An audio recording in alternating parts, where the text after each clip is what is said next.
Hey everybody, Ken Plume here with a brand new bit of a chat with a returning guest. You know him from INSIDE No.9 and Psychoville and League of Gentlemen and a whole bunch of acting roles in films and television and from a few bit of a chats prior to this.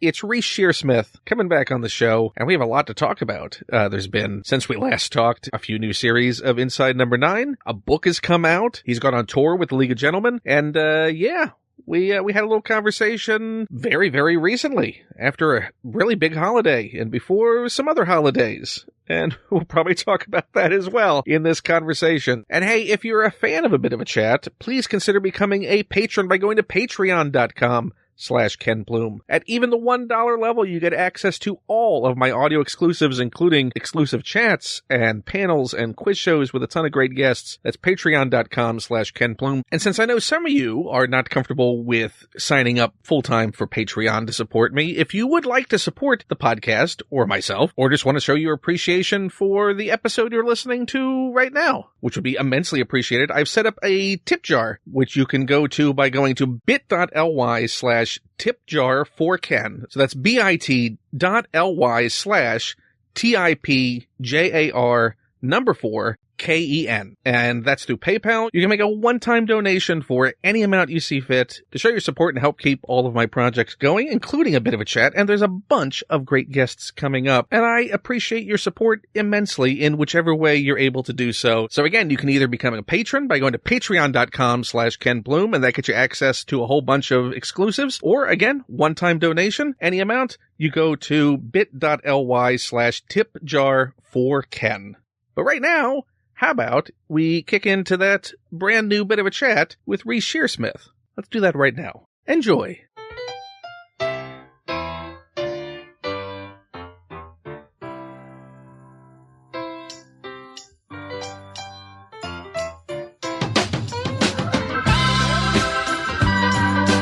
I'm Ken Plume, and you're listening to A Bit of a Chat with me, Ken Plume. Well, hello there. Hello. How are you? Good. Nice to see you. Nice to see you as well. So about an hour ago, I was sitting, waiting on a call and figuring he hasn't shown up yet. Maybe I should send him a message. And then another few minutes go by and I went, wait a minute.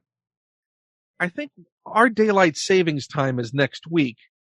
I wonder if we're in that weird period where God, the UK has already gone back. Of course. I didn't think of that, yes. So, yeah, we're in that twilight non-world where it doesn't sync in the normal way. Yeah, so I'm in a complete confusion because my Sky, right? The time hasn't gone back. We're still in the summertime. There's a problem. They can't fix it. So it's I've been still looking using online. US's? It still says, and yet all the menu for the times of, programming, 10 o'clock news, 11 o'clock. It's just madness. Does that have something to do with its Fox ownership? I have no idea. They can't fix it. It's like, I've looked on, there's no one responding from Sky, and I've looked online, there's lots of people on various websites going, what's going on? And they're going, we might have it fixed by Thursday. Anyway, so I would bet that by next week, when the US goes on daylight savings time, that it's miraculously fixed. Strangely caught up, yes, just has to suffer a week. Well, happy All Saints Day. Thank you. Yes, I got my pumpkin. I mean, how about that? What did you do? For Halloween, I did absolutely nothing. I thought about it. And then I'm still in that sort of pandemic mindset of... Yeah, of course, I understand. So no candy for kids, nothing. Oh. I projected on the front window. Good. I have a projection system. So a missed opportunity to put pins in muffins. Yeah, and hand them out to the local children. What's that and all of the drugs and all of the things that they say in razor blades. And yes, razor blade and apple. All the stuff that's wholly undocumented. But classic is one. Yes. Classic urban myth. I know. I wonder if there is any truth in it. I think that is an urban myth, isn't it? The apple and the razor blade. But it seems like all of that, I don't remember it ever being talked about prior to the 1970s. Yes. The Like, 70s were in the everything 50s, the had a bad ending. 60s, there was no talk about checking candy or all this issue. The 70s seems to be where suddenly it was. Yeah. We had we had The Wicker Man, Don't Look Now, The Conversation, all the bad, horrible films. Yeah. Deliverance. Let's have Apple. Whereas it was also a decade of incredible parental neglect. Yes, that was one of the rules. In fact, that's how you had to bring children up. You didn't. Yeah, let them fend for themselves. Allowed to watch anything at the wrong age. I mean, can you imagine letting your kids out trick or treating at 6, 7, 8 alone? Alone, out into the night. I mean, I remember at that age, just go, come back at some point. See if you come back. We'll see. Yeah, bring an extra pillowcase if you think you're going to get lucky. Tuck it into the bucket, and we'll see you then. We'll see you then. Best of luck. And then you'd come home with candy and pennies. Absolutely, yeah. And then, of course, now we've got in 4 days' time the next one, which is the November 5th bonfire night. So how is that celebrated now? I mean, the same thing. It's been transferred. It's weirdly changed, and people call it Mischief Night, which is just an excuse for it to be like The Purge. That was the original title of The Purge, wasn't it? Yes, Mischief. It was. Except it's not about children going around with a wheelbarrow with a stuffed effigy in it of Guy Fawkes. Is it because it's not been properly commercialized yet? I think it must be something to do with that. I mean, we've lost all bonfires. It's all not allowed anymore, is it? The world shouldn't be creating fires and burning effigies. No, that's probably not best. Yeah, the urban myth that was connected to bonfire night, of course, was the one about the hobo that went in to get warm and crawled inside this big space, and it was a bonfire ready to be burned the next night, and they burned him alive without realizing. Yeah, because you wouldn't recognize in the middle of a field the one structure made entirely out of lean-to wood with a lovely a teepee shaped with a little hollow in the middle. Someone who had grown up in that country and knew what it was. An outdoors type of person. Maybe they thought there was a way to keep extra warm. Yes, that's what it was. They thought it was some sort of Scandinavian. I mean, did you, as a kid, remember doing anything special on bonfire night? No, I mean, it was all mixed in with the delicious. The autumn is still my favourite time. From September, really, it gets earlier and earlier. I start to feel it in August, but the autumnal months going through Halloween, November 5th, and then into Christmas is my favourite time of the year. I don't know why. I used to do all of them, and it was all very different in growing up in the North. In Hull, we've been completely infected by the Americanized Halloween. Pumpkins, for instance. We never had pumpkins. It was a turnip. I don't know if you've ever tried to carve a turnip, especially one from Hull. No, it's hard enough to eat. You haven't. It's incredibly hard to scoop anything out of a turnip. So it doesn't have an internal structure like that, right? I mean, no, it's basically an apple. Well, it's solid. It's like a Swede. So, it's like trying to scrape out, I don't know what, like a rock, and then try and put a candle in it. We never had tea light. It was a full-on candle. You had to snip the end off, and that was always a bone of contention. It's like, you're ruining a perfectly good candle just using the end. So there was a lot of peril involved. And then, of course, you'd go around and people would either be kind or not be kind as far as giving you treats. But it didn't ever seem to be worth the hassle. But I loved Halloween. I still do. And so American Halloween was a gift. I think it was for me. Yes, it's finally we've caught on. I used to look in awe at the shops that used to spring up in the States just for Halloween with full-size skeletons and tombstones and God knows what. I love the fact that the Halloween shops also possess the dead bodies of dead retail. It's that spirit hell. Like you have like an empty shell of a business. Halloween like inhabits. Yeah, strange host, aren't they? Yeah, they just galvanize this empty husk of a thing that used to be, and we now sell scary masks. Have you imported anything from the States? Have you found anything? Like, have you got skeletons yet in the UK? There's lots of great websites and I'm never to Department 56. You must have some of those models. They do great, a range of Christmas things and Halloween things and all seasons. But they've got a great set of Halloween haunted houses that animate, and I've got a few of those. And I've got too much now, to be honest, Ken. It's ludicrous. I'm just beginning to watch those hoarder programs and think that's me. I am that. I should probably just sort of block out. Someone is going. I know, yeah. I feel very at home with looking at your background. It's fantastic.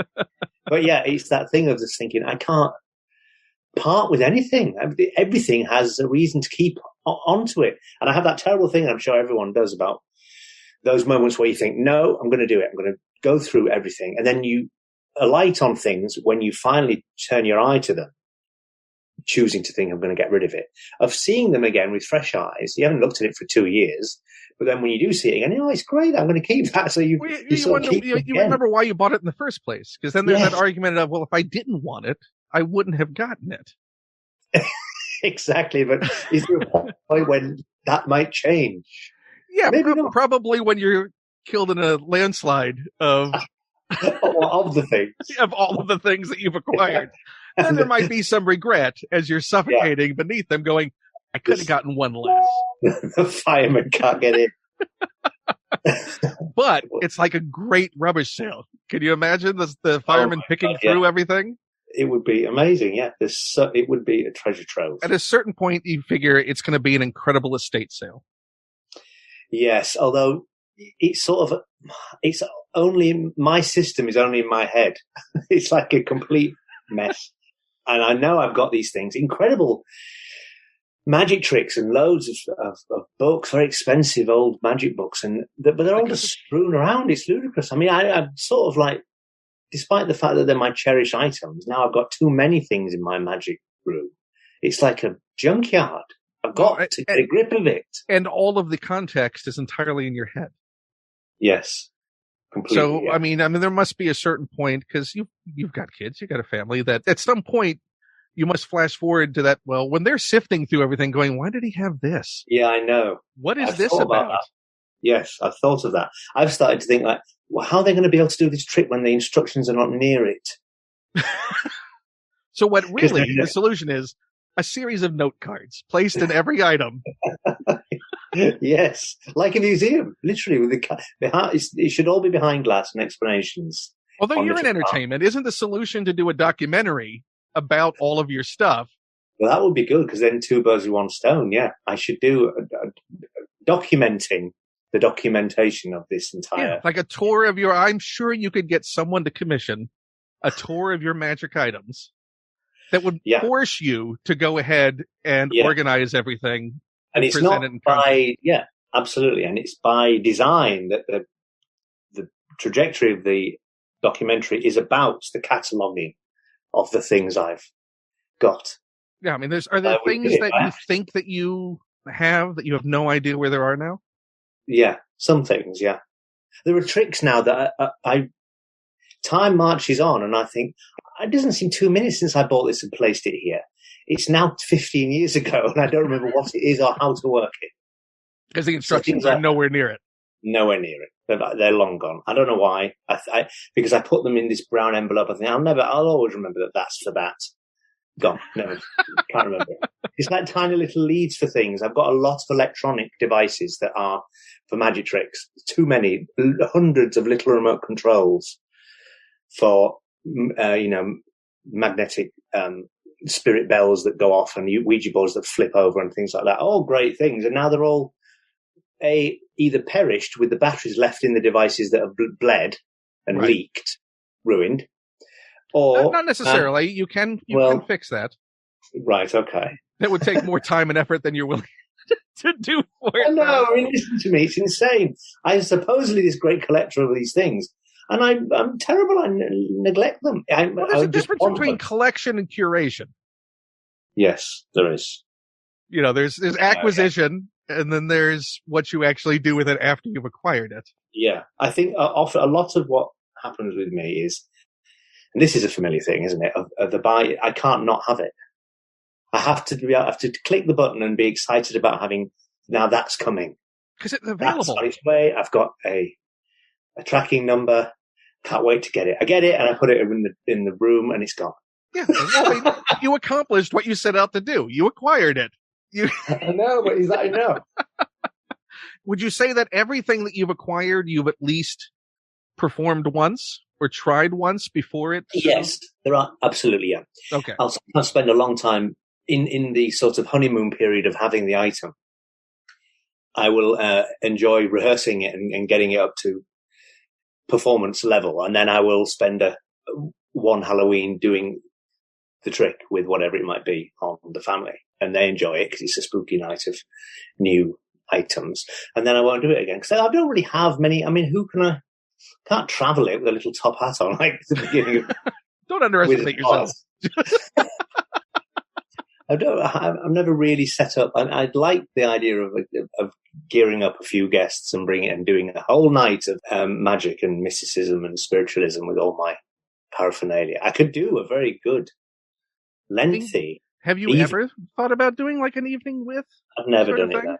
Never done it. I've done it very low key with a few guests, but to do it properly, like a limited engagement, like a couple of weeks, sort of a little black box theater. Well, that would be great, wouldn't it? Yeah. I mean, is that something that you have the great ideas? You always suggest these things. I never do them. I don't know. Some of the stuff filters through. There was stuff we talked about the last time we talked that when I really? You saw things that we talked about. The live tour was coming up. Yes, of course it was. And so was the Halloween special. Yes. That was when I was in New York. How is New York? I miss it. Yeah, that was, so how many months were you? It was 2018, was it? 2017? Beginning of 2018. Yeah, that was when I was in New York doing Hangmen. And I was going to return and we were going to do the live show and we were going to do the Halloween special. Yeah. And it did. It happened. Those things happen. And I did them. Remember, I was thinking, I don't know how it's going to happen. I don't know what they are yet, but we've sold tickets. And we did it. It was good. They both happened. And the Halloween special is still fooling people. Yes, it was on the other night on Gold, which is a channel on British TV, and people were tweeting, "Oh, sound's gone wrong on Inside No.9." I couldn't believe it. Delightful. At that point, so when we talked, you had just finished series 4 of number 9? Yeah, it must have been. Yes, it was, wasn't it? Yeah, series 4. And now, an award-winning show. Finally, congratulations to see up there. Thank you very much. Yes, incredible. In a pandemic year, no better year for it to win than a pandemic BAFTAs. Pandemic BAFTA, yeah. It was strange. It was like a dress rehearsal. We were there. I went in the flesh. I mean, you filmed during the pandemic. I mean, how weird was that? Very strange, yes. That was, first of all, I did the Ben Wheatley film, In the Earth, in the August of the first pandemic, which was really quite something because that really felt like we were doing something that no one else was. So that was quite amazing to be out and doing it. It felt like a ray of hope in a world where you thought, is this it? Is it Planet of the Apes now? Are we never going to be able to go out again? It felt very strange and like things might never be the same again. You didn't quite know how it was going to happen, but doing the familiar thing of filming, I never felt so joyous about filming. It was great. I'd not done it since we had to stop filming series 6. We did 3 days of series 6 of number 9, and then we were stopped in March on our first lockdown. And then in the August of that same year, I did In the Earth, and it was fantastic to be with Ben doing this thing and it felt the safest it could possibly be. And in actually looking back, it probably was very safe at that point, probably very low in the community because we genuinely had all been locked up, and we were outside filming that film anyway, so it was fine. And but yeah, the new world of being tested every day, of a thing up your nose and in the back of your throat, and the assumption that you will just go home and not somehow break your bubble. There is an element of trust in it because it's not completely infallible, but everyone in production. I mean, from top to bottom, absolutely, front of the camera. And you just have to assume that everyone is doing their bit. I mean, we did have some people go down with it when we started filming again when we returned to film series 6, and then in filming series 7 as well. Very early on, it was like, oh no, here we go, it's not gone. But we did it, and the moment that you're ready to film, the mask comes off, and you do it, and just get used to this new way of life. But it's weird because everyone's pretending it's gone here now. It hasn't gone away. No, it hasn't. That's the weird psychology of, oh, we're good. It's fine. Oh, yeah, good. I'm just not going to talk about it anymore, and then that'll be all right. And everyone goes, well, we go back to movies. It's best to go see this in the theater. Go get together. Enjoy it. Yeah, I know. It's scary. It's like, no, a little bit longer. Let's wait and let this burn out a little bit more than... Yeah. Is your movie really that important? As well. I mean, I'm not an epidemiologist, but they don't really seem to be able to track what it's doing. It just seems to be always... I think too few governments are accurately reporting things for them to, if you have the largest countries in the world non-cooperative when it comes to reporting things, it's hard to track. It's weird, as a student of film and a student of horror and disaster movies, did you ever get a sense that you would look back at some of those films and actually appreciate how much smarter they were in a disaster than we wound up being? Absolutely. Like, you always think, oh, look at the dummies going that and doing that weird thing during that disaster. Oh, we just did it. Yeah. We did it worse. And really said it was like, we basically, we're always talking about what we were doing in a zombie apocalypse, and it's just this. Just sort of not denial. It's basically denial. Still try and go to the shops and avoid them and go, they're not there. Yeah. Oh, full pubs. Very strange. All pubs, yes, definitely, yeah. It's very weird, isn't it? Because I remember watching the Prime Minister, I say it with almost, I can't bring myself to say it, sat at a desk talking about, you must not go out. You must stay indoors. It was like Threads. It was like the end of the world, and yet very familiar because we'd seen it 100 times and in Outbreak and on films and TV that have done this sort of thing. And so we were weirdly schooled in not being absolutely panicked by it. It just felt like fiction. It was just like, oh, right, you see this kind of thing where they gravely talk to camera about we've got to stay in because there's this thing that might kill us all. But it was real, but he couldn't quite process it. And then he got it. And then he got it. And then that made me not believe in A Christmas Carol. And well, no, Scrooge is not going to have some revelation at the end of this. Yeah, I know. Go through the night and go, well, I made it through the ghosts. I guess it's back to business as usual. Yes, exactly, yeah. It was weird. That was such a strange thing. And then that point in time when he got it, and it was that weird thing where they didn't really know whether you either lived, you had it for 3 weeks and you were all right, or you were dead. And it was like, is he going to get through this? What if he dies? And it did become like, wow, we are really in choppy waters now. It's all going really wrong. But he's going to come back a changed man, and he's going to no. have all the empathy in the world, and his heart will be open. And it didn't happen. No, he in fact more fervent than ever about his cause. Yeah, I made it through. Weirdly. So time to open up. It was like, I'm on the side of right because I live. You haven't done a number 9 yet that sort of tackled that post-apocalypse kind of thing. No, I haven't actually. No, it's all. I mean, they're all too tiny, aren't they? Insular and claustrophobic. I mean, you could. The pandemic has been nothing but that. I know. Yes, I mean, yeah. And we know they asked us very early on in the first lockdown, do you want to do a special, a number 9, some sort of Zoom thing? We were like, oh God, there's already too many Zoom things, and it will be. Well, there must have been a fear that season 6 might have just been, well, that was never going to happen. We started, it's unfinished. Yeah. It's the unfinished series. Yeah, because we never fully. I mean, we were the last production standing. I know that much. We were very, very late. I think we genuinely were the last thing up and running. And in the end, Steve and I just said, we have to stop filming. It's not safe. We filmed 3 days on the proms, last night of the proms. That was the one we were filming. And we had Julian Glover, who's he's certainly early 80s. We just thought he's not responsible to do this anymore. We have to stop it. We didn't know what it was. This tidal wave, this tsunami was creeping up on us all. I was checking our phones in the gaps about this thing that was happening, and this stopped. This production is closed down, and we were like, really?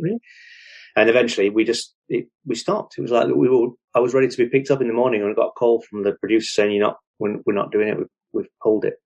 And it was very unsettling and strange. Like, I had a big beard from filming as this character, and I thought, what do I do now? I can't keep it forever until there's no date proposed it's only 3 weeks. It's only 3 weeks. 3 weeks. Keep it. And I remember the day I shaved it off. It really felt like something like, wow, we've got a part of a series filmed, and I'm just getting rid of it. It felt really wrong to be messing up with the continuity of it all, but we just did it and thought, well, I'll presume it will happen, and I'll regrow it, and we'll have dates, and it'll be reset. We didn't return to it till November, and then we began filming. We filmed 4 more, and then in the January of 2021, this January, I can't believe it. We've already filmed the next series. After that, we returned a year later, basically, to the same room. The pandemic had been in that interim, the entire pandemic. And then we filmed it. We filmed another 3 days on it, and we completed it with a seamless gap where we would all aged a year. I grew the beard back, put the clothes back on, and we all returned to this room. It was very strange, and you can't tell. I mean, we don't look any different. I thought we might have all gotten bigger. No continuity issues. And luckily everyone was still there. Yes, we all survived it. I mean, it was quite something, yeah. And then rushed to be on the TV because they'd run out of content. There was no television. We were going to show Series 6 in November of this year. And they said, can we have it in May? We need some TV. And we're like, well, it's only just finished. We're finishing it in the middle of February. You'd never had a post that fast. So fast. It was so quick. It was on before I knew it. And then, in the meantime, when we stopped filming in March of 2020, we wrote some more episodes. We thought, well, let's busy ourselves. We knew we had another series that we could write for. And so Series 6 and Series 7 have been a mixture of episodes that were, some in Series 7 were meant to be for Series 6, some in Series 6 were completely were written for out the ether, and some from Series 6 have ended up in Series 7. So it's a real mixture. So it feels like one big long season? Yes, it does. And it feels like, and it certainly feels it because of the way we've not stopped. We haven't stopped filming or thinking about filming or writing on gearing up for the next season. From finishing the post on season 6, we just went almost nearly into the pre-production of season 7. And we've just finished it, and now we're in post for season 7. Are there any stories that came out of that writing session last year that you feel you would not have been in a headspace to write if not for what was going on at the time? Good question. I mean, it wasn't really until we'd written a few other episodes, probably 2 or 3 of the proposed Series 7 scripts, that we got a message from our producer saying, oh, by the way, when you do start thinking about writing for Series 7, we were like, well, we already have, and we've written 3 already. Carry on. Well, could you try to make them COVID friendly? Suddenly it occurred to them that even when we resume, if we ever did resume, we would have to be in a new world we might not be able to have tons of people around, and the casts, can you do it so you're not near each other? We're like, well, of course not. And you're either filming or you're not. That was what was annoying me about this sort of new way of thinking. It was a pretend version of filming where you cater for COVID, and you can't do it. It looks like there's 2 people in a room. You know what filming's like. There's 30 people stood around the edges. You need the people there to make the program. You really Why is everyone in a single shot? Why? Exactly. All cross-cutting. Why is everyone in a single shot and too far away from one another to be in normal life? And you either acknowledge it, do something with it, or if you're trying to make it like it's not COVID times, how do you do it? You can't do it. You have to just take the mask off and film as if you and dare to think, because you've been tested, you're both all right in that moment, in that vicinity, and do the deep cleaning of the set every night and have. But that's got to be a psychology that you had never encountered before, because that's the first time we're simply taking off a mask to do a two-hander in a scene. Yes. And, I'm taking a risk. Yes. The scene is a risk. It was terrifying, and it's so hard. It is hard not just in filming, but just in life, to communicate with just with your eyes and know if a person is smiling or, and just trying to engage. You just want to pull it off and let your face through and look appealing to the person and look like you're having a relationship with them or a chat. And it's such a difficult thing to do, especially when you are trying to communicate ideas and direction or whatever it might be in acting terms. So it was hard. I mean, look, I'm not a frontline worker. This is just me talking about acting. But I think the psychology of it all is the same, no matter the degree of which, you were in that position of danger. I think, everyone was talking about the lack of acknowledgement of sort of the all around PTSD that everyone has absolutely, yeah. about this entire situation. Yeah, I think we're all in shock still. I mean, it's not like we're out the other side of it. Yes, it's not even, I think it hasn't even occurred to us what's happened. Yeah, I mean, every time you turn around, they're like, oh, wait, somebody else got sick? I thought. Yeah, and that's happening all the time. Yeah. And, and it's just the bizarre and, the potluck nature of this strange disease where one person doesn't even know they've had it, another person is in a coma and dies from it. It's like, what's that about? It's terrifying, absolutely terrifying as an idea. But so we went back filming and did write some episodes that we then thought, right, okay, let's rethink some of these episodes, some of these stories. So the one that starred Derek Jacobi in the bed, that was basically a two-hander, and I thought that could be me and Steve, and we would do that basically, and it was we'll be secure in ourselves, and it's not very many other people, slim down cast, and in the end, and we thought, actually no, in the end we thought it'd be good if we could get an older actor for Webster, because it'd be nice to feel he's had this life, and but we didn't know whether we would be allowed to with insurance, blah blah blah, and anyone would want to creep out the woodwork in the middle of the pandemic and film. Sir Derek Jacobi was desperate to do it. He felt like he hadn't filmed for ages, so he was thrilled to be asked to do something. So we just had to be really careful. He was in the bed all day, no one went near him, and we, as ever, he'd done filming already at that point, some.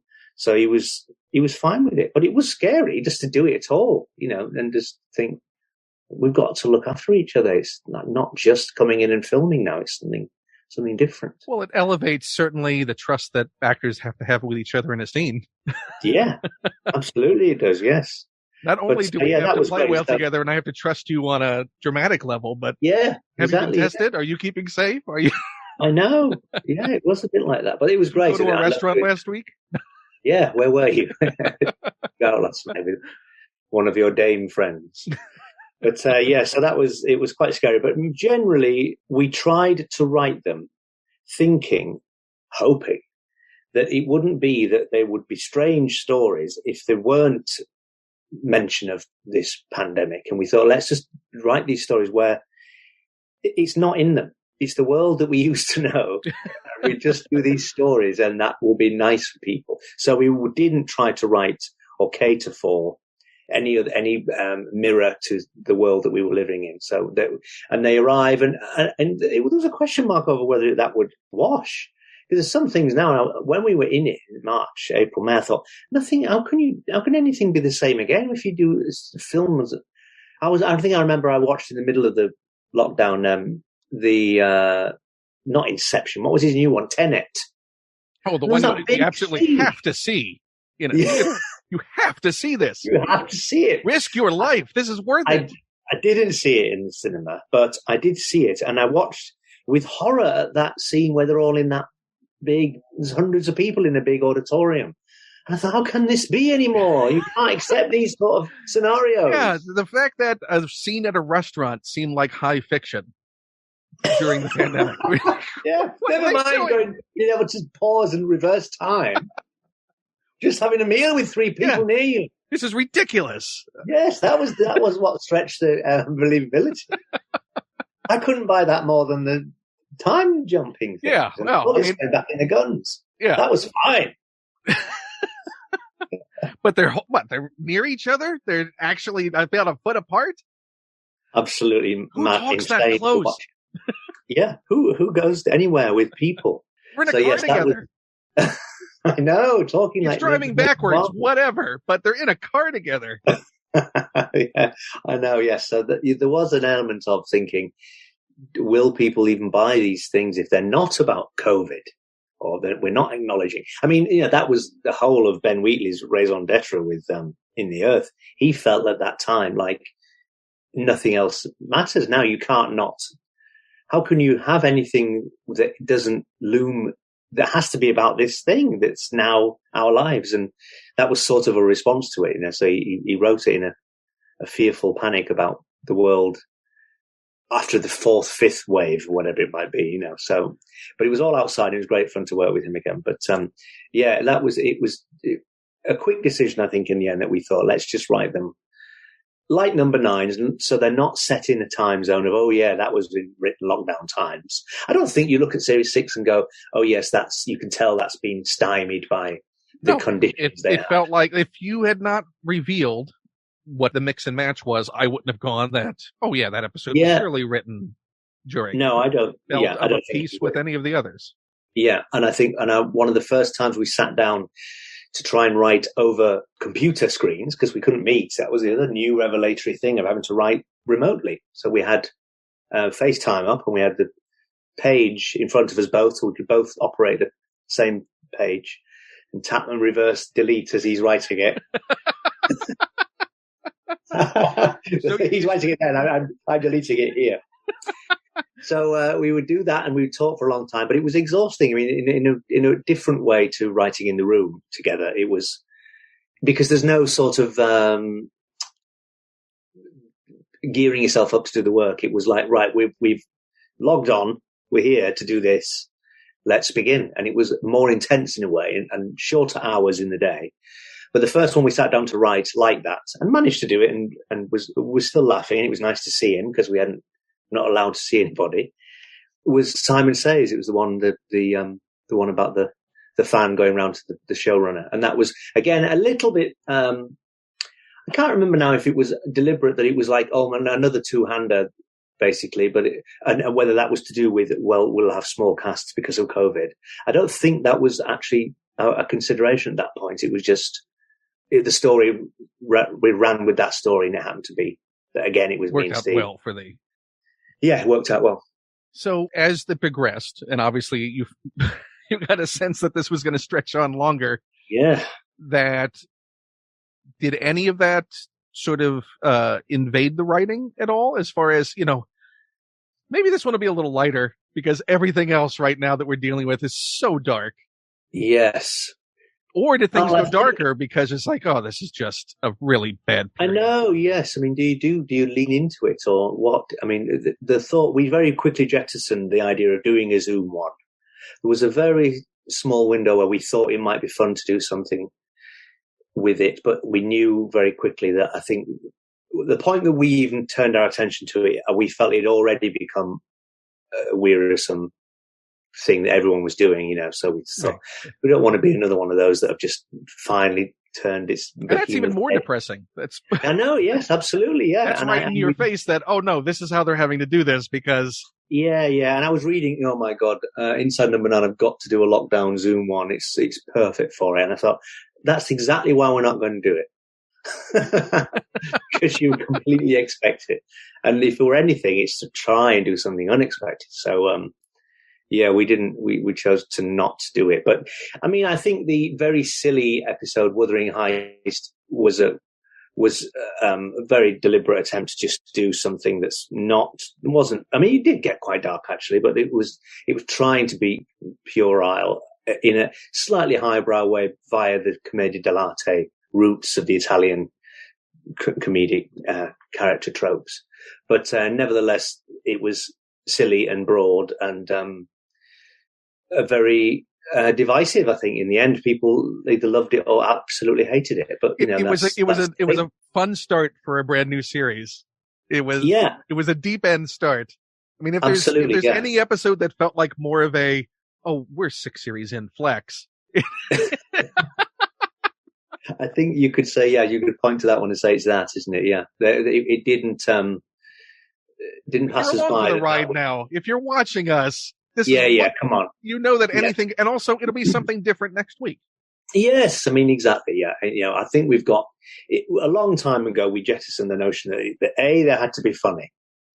B, they even I have to. I mean, really, they are all about the storytelling. And if you think of all the great things that you enjoy, really, it's not. It is the story. It's the story that pulls you in. And so I think in the end, that's our driving factor now. We just want to really try and grip you very quickly with a tale that pulls you along for half an hour in a new way, in a way that we've not done before. And that's getting harder. 7 series in. I mean, I think series 7 is really good. I'm really happy with it. So, I don't, I would say that, wouldn't I? But nevertheless, I do think it's, we've managed to do 7, even if we're kidding ourselves, it feels like there's 7 new things, which is difficult after having done 43 already. Does it surprise you even to say that? Yes, of course it does. I mean, this now is more than of anything else you've done. Ever done, yeah. And who knew in 2011 that we would still be doing it now? It's madness. 10 years ago. I mean, prior to that, Psychoville would have been long-form storytelling for you both. Absolutely, yeah. I mean, it was mad. We just launched the book, this Insider's Guide to Inside No.9, which was written by Mark Salisbury, where he goes and interrogates us too, and he talks to the HODs and Adam Tandy and Eve Barr and all our collaborators over the years. And so it's a lot of great insight into the process. I mean, it's again in the way that I always feel you give away too much. There's nothing now to say anymore about Inside No.9. Now that book is out. Is that the magician in you saying give away too much? Yes, of course. Yeah, absolutely. I've always felt it. I mean, on the one hand, it's a strange position I'm in because right from the League days, we were very keen on giving extra, when it was a novelty, I suppose, on DVD releases, that you could have all this extra content behind the scenes and commentaries and things. And I always felt we said too much. It feels like you should just keep, it's not, sometimes there isn't an answer about how to do it. And it is by osmosis, and it's different. I think if you can somehow appear to have it just takes the magic away. It's like, oh, right, that's how you do it, right? Oh, okay, right. Well, it's quite easy, isn't it then? Yeah, but you can give someone a trick, and there's the mechanics of the trick, and then there's the performance of the trick. Yeah, true. So you can't teach performance. Someone's either going to pick that up or have that inherent or work on that and then make that their own. You could teach them the mechanics of it, and they go, there's a simple version of it. So I don't think giving away anything is giving away the magic of a singular performance of it. Right, yeah. I guess not. It's like giving someone a pen and saying, I do it with this. Yeah. Yeah. Get to it. Yeah. Or this is a magic typewriter for me. Yeah. I use a typewriter. So, yeah, I don't know. I just feel like sometimes and also the other thing and I've said this to you many times as we speak and have our chats, who cares what I think? I always think it's pontificating. I'm just a person in the world who just does these silly things, and then someone like you wants to ask me questions about them, and I'm not that interesting, and the work is the thing. Yeah, I mean, there's so much of the work that exists now. Yeah, there is, isn't there? I thought that the other day. It was like, wow, we have done a lot of things now. I mean, is there anything that feels like a different person did it? Oh, yeah. I mean, I was thinking the other day, because time is so strange now because we've lived so long. You're like Dracula. I have crossed the oceans of time. You've got no eternity. Exactly. It does feel like literally like a different person. And it was. And we were 20 and fearless. And, it's so odd that there is this huge passage of time in between, but we haven't gone away. It's strange. It's like not decorating a house for 30 years and thinking that can't still be the same rug in the corner, because I've got photographs of that from another time, but it's the same rug in the corner. And it's like, just because nothing's moved on. And I feel like that. In one way, it seems like such a long time ago and a completely different person. On the other hand, it is yesterday. It's very strange. Of any of those things that you've had to revisit, obviously the book being done as well, are there any number 9s that you've had to go back and revisit? You go, oh, I wouldn't do that this way, or who did that? Why did they choose that? Yeah. Oh no, I think I'm fairly happy with the choices we've made and the body of work, and they are all of their time, and you can pluck them out and hold them up with today's scrutiny. But who can pass that test? No one. Do you feel a disconnect from that person as far as rediscovering it? Like, I haven't seen that in 10 years. Oh, wow. Yeah, look at that. Yeah, it is weird because you have the strange things like looking at a photograph of yourself when you were young, and you think, I remember that day was taken, and I felt so old and ugly, and now look at me, I'm beautiful in it. How flexible I was then. I would never have done that leap. Exactly, and it just feels very strange that you look back on, and I see myself younger and think, well, I still think I'm that person, but I'm not. I'm a little old man now. I was a boy then.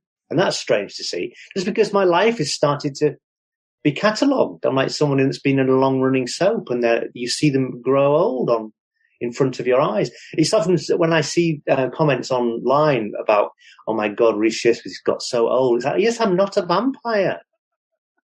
I'm aging. but they're able to view these snapshots of you at various periods of your life. Yeah. I know. And if someone is only a fan of League of Gentlemen and never saw Psycho Villain number 9, you're always going to be that Benjamin League of Gentlemen Reece. Yeah, I know. Yeah, and that's what. So they see this version and go, "Oh no, I don't like old Reece. I like young Reece." Well, there's the DVDs. Enjoy. Yeah, exactly. It's very odd. But I mean, no, I'm so pleased that we're still doing it, and we've still managed to break through the thing where you finish one thing and you have to start another. And please God, you get the opportunity to do another thing, and it's still liked, and it still makes some sort of mark for itself, because telly is so disposable. There's so much of it. Anything that you remember the next day is a bonus. So you have to be doing these things, and they still sort of make people want to watch them when they go out. And read a book about them. Anymore. Read a book about them. I mean, that's read a book about them. Yeah, read every single possible detail about them in this new book that's available in all good shops. So basically, I'm expecting, if I read this book, it's basically going to be filled with a lot of half-truths and stuff you've planted throughout that are wholly fabricated. Yes, it's its own riddle being seeded. No, it's not. Every third episode, we'd have a curry. And if you join the dots of what the ingredients were of the main ingredients of the curry make up another very famous. Every other word in every script forms a script we haven't made yet that you'll see in series 10. Yes, exactly. And it was there in front of your eyes all along. And I only say that half facetiously because you and Steve have. Well, we do things like that, though. Yes, I know. Throughout to be weirdly, a meta and play with the audience a great deal. Yes, well, they're sophisticated and they get it, and they it seems to it's become for those people, I think, but not in a way where I feel now it's not the thing we want to make, because that would be terrible. That we would be. I really don't think in all its long life now that we've ever catered for or felt, well, this is what apparently people like, so we should write another one like that. We've always been led by the stories we've wanted to do, and that's the only way you can do it, really. I think you could be seduced into thinking there's a kind of story people like, but there isn't. It's an anthology, and every week's different, so we just have to keep doing that. And sometimes we get sick of it ourselves and think, oh, we've done this so many times in this way. Is there, and get a little bit tired ourselves of like pulling the rug on in a way that we think probably people will be half expecting. It's become very hard to think, how do you genuinely surprise in a way that's satisfying, But and I've said this to you every series, but I think the thing is to not get hung up on it and think that's all it is. It's not a gimmick series. Yeah, if it comes with the writing and the story and then lends itself to an ending that has that. Good. I always figured past series 2 is when I think it finally resolved for myself internally. But, the only gimmick of the series is number 9. Yeah. Beyond that, don't expect anything else. Yeah, I think And if that's you can go in with that conceit and resolve yourself to that being the conceit, yeah, stop looking for the gotcha moment. I mean, it's brought down yeah, other creatives who have made their bread and butter on, oh, it's always going to be a gotcha. It's always going to be, look for the gotcha. yeah. And I don't like it because I think it's in a weird adversarial relationship with the audience because it's like we're trying to trick you and we're not. It's just about trying to tell a really good story, and that might be that you are surprised or it's gone in a direction you didn't expect. But that's not from. Again, it's like magic. It's that thing, and you get people that hate magic because they feel they have been tricked. Or But they're constantly trying to stay ahead of it and they don't get swept away in the enjoyment of the performance. yes, I mean that's another thing. Yeah, I mean it's partly there is acting in it as well. It isn't all just like a story with where we arrive in black polo necks and read it like a radio play. There is, and then we get great actors in it as well, and we all want to be in it now. It's got its own reputation now. I think that people want to be in one, So that's been nice to sort of enjoy. Well, it's a BAFTA award-winning project. Of course, they're going to. Well, now it is. Yes, finally. But no, even we never went away. Yeah. Finally, BAFTA caught up with. Finally, yeah. I mean, who has been then the biggest surprise for you? Like, what legitimized it for you in that? Oh, we got them. They're going to come play with us. Well, it is people like Sir Derek Jacobi. When you think, I look across and I was looking at him and he was saying our lines, and I thought, this is incredible. He didn't have to do this. He likes it. And he said the writing is beautiful, and he really was very complimentary. And I thought, I've got to take it. I can go, no, it's not. You don't mean it. But I think, no, enjoy this because this is. I will believe it from him. I think he wouldn't say it if he didn't mean it. And it was great to have people like that, and all of them are good. All the actors that we get in are great. I mean, it was fantastic to have Mark finally Gatiss in Series 7, and that was a lovely thing to have him back. And he had to wait for the BAFTA. He had to make so it was worth his time to come in. Then he was like, "Well, all right, I'll get on board now." Yeah, no, I can. But it was great, and we slipped so easily back into the relationship that we've had for so many years, and it was fun. It was really a joyous week that we spent together in there, and that's a really good episode. I think people will like that one. But so do we know when the air date is? No, we don't. I think are they going to surprise you with it the week before? Yeah, probably. I mean, they always say it's next week, and then actually it always slips by about 3 months. And so it's never as early as they initially think. I think it's just because they then make you finish it and get it ready, and then it's shelved for months. But it might not be because they will want it on because there's not enough telly. So it could be quick. I mean, the madness is how quick it genuinely could be because there won't have been a year between Series 6 and Series 7. It's so fast. And that'll be the first time that would have happened. Yeah, and there's always been a year at least. Yeah, so it's really, and that's fine, and it's good to be back on and back in people's minds. However, we are the little people at the coal face having to then think of the next lot. It just rolls on if we get another one, and it's just like we're churning them out. And I just hope that that's not. It's nice to have a bit of a break, and by design, accident or design, we sometimes the well gets filled up again. In that natural gap of one finishing, the dust settling and regrouping to do it again. And this has just been bam, bam, bam. It feels like 12 in a row. Are there any ideas that keep spilling over from series to series that you two haven't done yet? That's just like, well, maybe we're not ready for that one yet. Yeah, I think we finally did.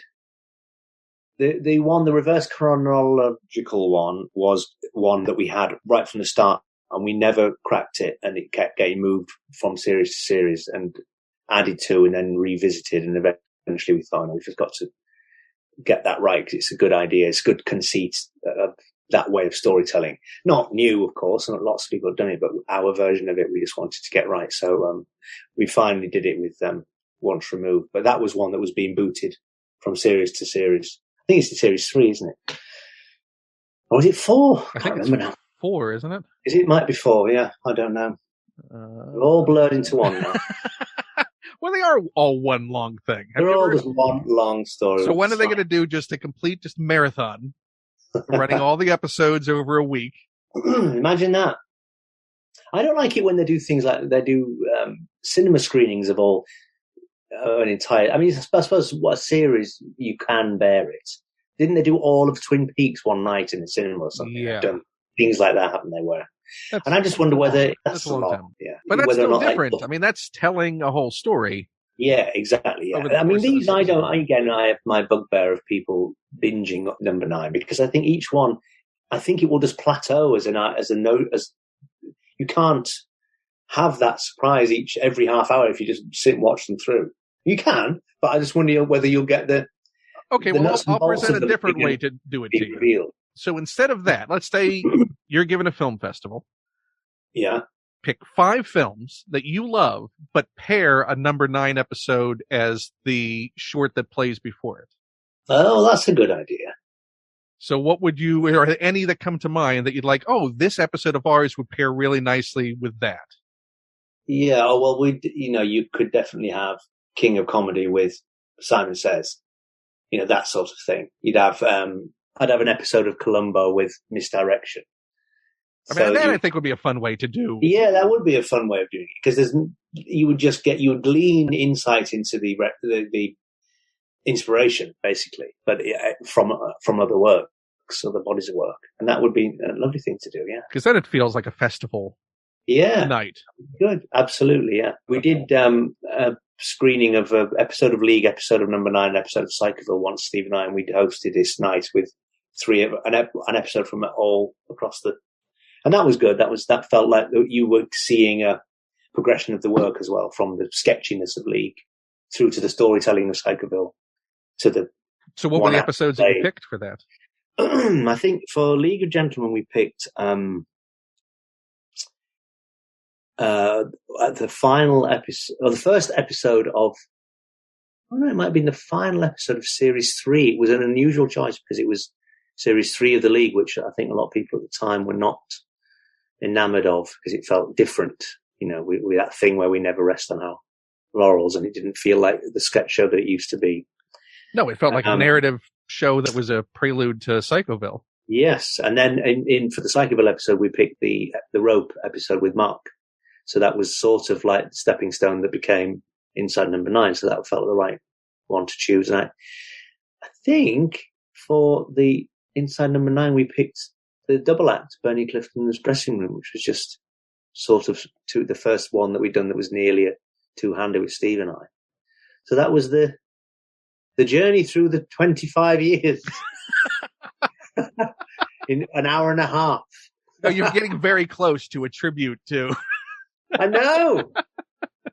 It's madness, yeah. I'll be getting, please God, some sort of lifetime achievement. An evening of magic and reflections. Reece Shearsmith. That would be good. I'd do the odd magic trick and tell a little anecdote between. And then show a half-hour episode while you take a break. Yes. I have to get to the time. Is he back yet? No, throw out another episode. He'll be back. He's got his really great trick he's going to close it with. Yeah, he's going to do a seance at the end. Are there any, speaking of creative stuff along those lines, are there any magic tricks that you have gotten that you haven't been able to master that have eluded you? Well, there are some really good, and it's not really because I've got a bad memory, but I'm not convinced that I have practiced them enough to be able to just fluently present them. And it's to do with magic books that have a system to be able to tell any page and do whatever. You can pick a page and you'll get a word on that page. And there are ways of doing it, but it's just quite a lot of memory work. So, and I know what to do, but it's just I'm not fully convinced that I'm the best I could be at presenting them. So I've not done it yet. And there are some that are really just great visual things. Like I've got a wrapping hand, a hand of glory that will come alive. And I'm just I'm in that bizarre magic way, like Neville Griffin talks about in Misdirection. You need the story to go along with it. It's a very simple thing. It'll just make people jump when it happens. But I want to set up the whole idea of this hand of glory came from France, and it was the hand of a very famous pickpocket at the time. So if you wrap a story around it, and I want to get that right before I'll then just do the trick where it jumps, because that would be everything. The storytelling of how you do it will be everything. I mean, have you then contemplated over the years about what your evening of magic would be like? Like if you were to construct an evening, what would be the persona? What would be the conceit that you built it around? Yes, I don't know, because it would have to. You couldn't. First of all, you think, well, who is it for? Because people know me and my. Right. So who is it by? Is it you, or is it a character? Yeah. Well, I think it'd have to be a version of me. I think, but it could be a more serious version of me that's trying to tell you the history of some items. So there'd be a scholarliness to it but you'd still buy it as me and my collection. And that's how you'd have to do it, I think. If you put on a cloak and became the great Slidini, you wouldn't quite believe it the same way. What are you talking about? But you have the cloak, right? Oh, yeah, I've got a cloak and a cravat. So what's mainly going to have to come away from this, you're going to have to get at least that documentary series put together. I know. I should. I mean, there's plans afoot. If only so the curation is a write-off. Yeah, I know. Well, I've got to do that just because then it would, by accident, tidy my room. A nice label maker and some storage bins. Yeah. Be like Stanley Kubrick and his stationery. So have a nice cabinet going. Get yourself an intern. Yeah, that's exactly what I want. All those things. Just a magic assistant. Can you imagine just having a magic assistant that would be there just for admin? Oh my God, I can't imagine it now. It's another world. Dream. How many things do you think you own? Hundreds more. Not as many as you. No. By the look of it. But a lot. Don't stuff shame me. I'm not. You've got so much. You have brilliant things there. I can see them. But I don't know. I've got I've got a lot of very old magic books that are very desirable, I think, and first editions. We bought stuff in New York when you were there as well. Yeah, I did. Yeah, I went some great places in New York. Yeah, some really good books I bought. So people were like, oh, you've spotted that.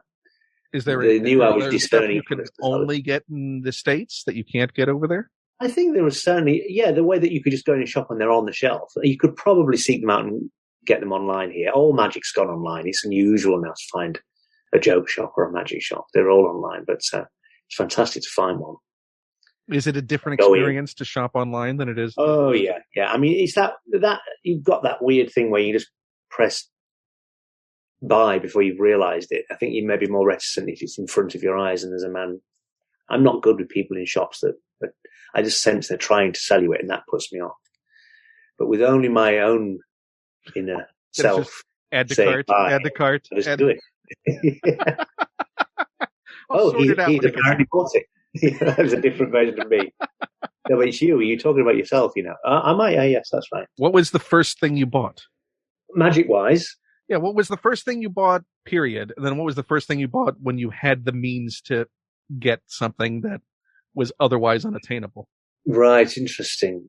I think, I simply can trace back my sort of ghoulish side to being taken to the Hull Fair, which was a fair that still goes every October. And it's still, even in COVID, it was there this year, which I couldn't quite believe.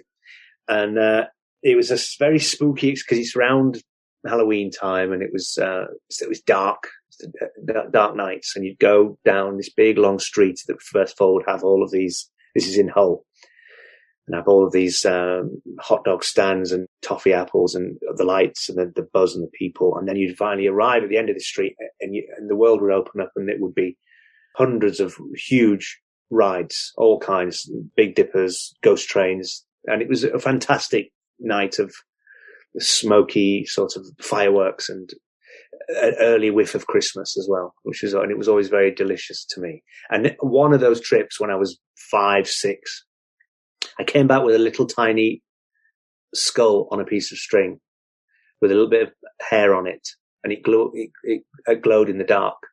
And I, for some reason, called it the mermit. I don't know why. But so skulls, for me, all my life have been called mermits. MERMIT. Where's my mermit? I would cry, age 5. And this skull Has would be that brought. made it into a script? It never has, no. I don't think I've ever told anyone. I just remembered it, the mermit. So I would have the mermits, and then that image of the skull, which was on spooky books and in horror films and in horror Usborne Book of Ghosts and M.R. James and Peter Haining and Stephen King books. I don't know, it was all linked. And so I went down that path. That was the dark path. And magic is all wrapped up in that because there are posters of magic with skulls and devils and people making tables float and Are Spirits Real and Houdini. And it was just all a world that completely opened up to me. And as it does with a lot of people, I think everyone goes through a little magic trick phase where they get a little box of magic tricks. But the first trick that I bought with my own money, I remember very well, and it was because I was obsessed with finding out how to do the real full-size version, was the zig-zag cig, which is a cigarette that you could chop into 3 and then restore. And it was a little box, and it was a mini version of the zigzag lady, where the lady would go in and the middle would be taken to the side and she would look like she was in 3 pieces. Right. Completely walk-aroundable and an amazing illusion. Robert Harbin invented it. It was incredible mind of magic. And then this trick appeared, the zigzag cigarette. And I was like, I have to have it. It might tell me how the zigzag lady is done. It doesn't. Because a cigarette is an inanimate object. And a lady is alive. You say there's no risk with a cigarette? That's what I'm saying, yeah. In their own way, it's not quite the same thing. So anyway, but it was still great to buy this trick. And I went to the Hull, and it's still there, Dinsdale's in Hull, this magic and joke trick shop. Do they still sell And the zigzag cigarette? I don't know if they might do a souped-up newer version, but it was a Tenyo effect, which was this, and you still get Tenyo magic. Great magic range, very delicate, detailed, but very much magic tricks. They're not the same sort of magic that I've now become more obsessed with, which is more magic that feels not like it's magic. So they're not shiny plastic looking toy tricks, which is what I used to love when I was little, but now I've sort of more now into old wooden boxes that have got a curse in them, or a hand that comes alive if you have an incantation. So it doesn't give away the fact that it's a trick just by looking at it. It purports to be its own thing, and you wrap up a story, and then it's essentially a magic trick at the end of the day. But you do it through creating an atmosphere, and it's a spooky sort of event. Yeah, but now I challenge you to come up with a tale for the zigzag cigarette. Yes, that would be quite something. This mystical plastic box. That's how your night starts out, is the tale of the zigzag cigarette. Yes. Maybe it was a World War II or something, and the lighting the cigarette 3 times and it got shot at into 3 pieces. You could do it. It was the only thing left intact on this broken soldier on the field. Yes, it was a zigzag cigarette bomb. With plastic from a different time. So what did you buy when you first had money? Well, that was one. Also, I think I bought linking rings. Like when you were more affluent. Like is there something that you're like, this is the thing. Yeah. I think I'm going to splurge on a trick. Well, I eventually had the full journey. I bought a zigzag lady. I bought the box itself, the cabinet. Do you still have it? I still have it. It's in the other room. My friend Andy Nyman, obviously a great magician himself and brilliant magic mind, actor predominantly, but he's obviously in the top of his tree in the magic world, knew a magician who was selling his zigzag lady. And he said, if you want one, I know where you could get one. So I went and I got it off this fella who was selling it. His wife had got too big to fit in it. So I don't think that was the only reason, but I took it off his hands and I have it. I mean, zigzag lady is also a function of age, right? Yes. There's a certain level of flexibility that's needed. I think so, yeah. But I remember that being the trick that I thought, if I ever in my life find out how that's done, I'll die at peace. because I just could not fathom it. It's so brilliant. So you own it. I own it, yeah. Have you performed it? Yeah. Jane's been in it. Really? In it, yeah. I remember when I was little, I went in it, and the kids were very small babies almost. And I got accidentally locked in it, in my head. And they were just crawling around like going to fall down the stairs, and I couldn't get out. Trapped in a zigzag lady. It would have been a hell of an obit, though. I mean, how irresponsible is that? Just getting in a full big box trick while your toddler children crawling around unbidden. Quite ridiculous. And that was when they were rehomed. Yes, I see them once every few months now. That is how you get into the tabloids. Behind glass, yeah, I know. I shouldn't have done that. But anyway, yeah, I did get trapped in it. But how did you get out? In the end, I had to slightly break it. It was so bad. I had to break the lock a little bit. It's fine now, but I had to force it and one of the screws came out. Because I was literally thought I've got to get out of here. And one hand out and my belly showing and my head through the hole. And it's a shame the kids have no memory of this. They have no memory of it now. I've tried to have it expunged with... You can't block it out. I've never forgotten it. It's like it happened yesterday to me, yeah. I replay it. Now that you've had the nightmare, you've lived the nightmare of being trapped in your own trick. I know. Insane. I don't know what I was thinking. But yes, and then, with more money, I've indulged in these books. I was telling you earlier about these very expensive. Jeremy and I at Dyson went to a magic auction. This old guy had a huge collection, and it was on auction at Bonham's. And we went, and I was in the room.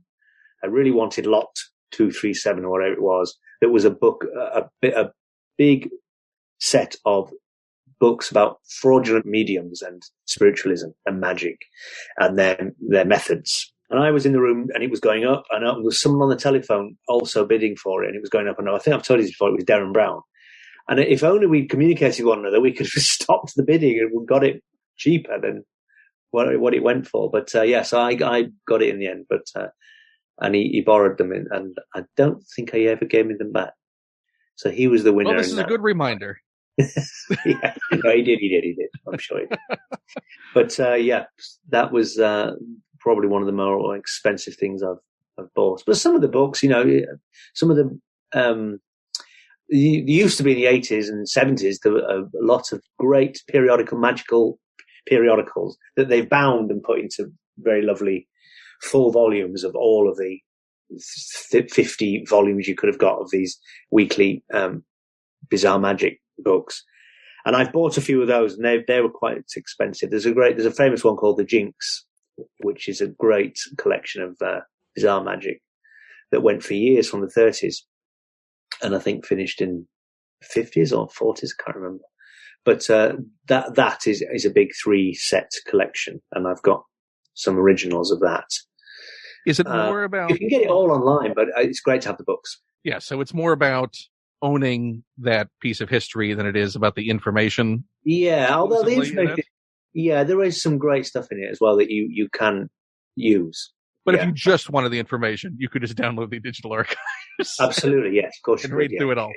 Yeah, and just read through it all and get it for £5 or whatever it might be. Yeah. Did you spot anything you would have gotten in that Ricky Jay collection that recently went up?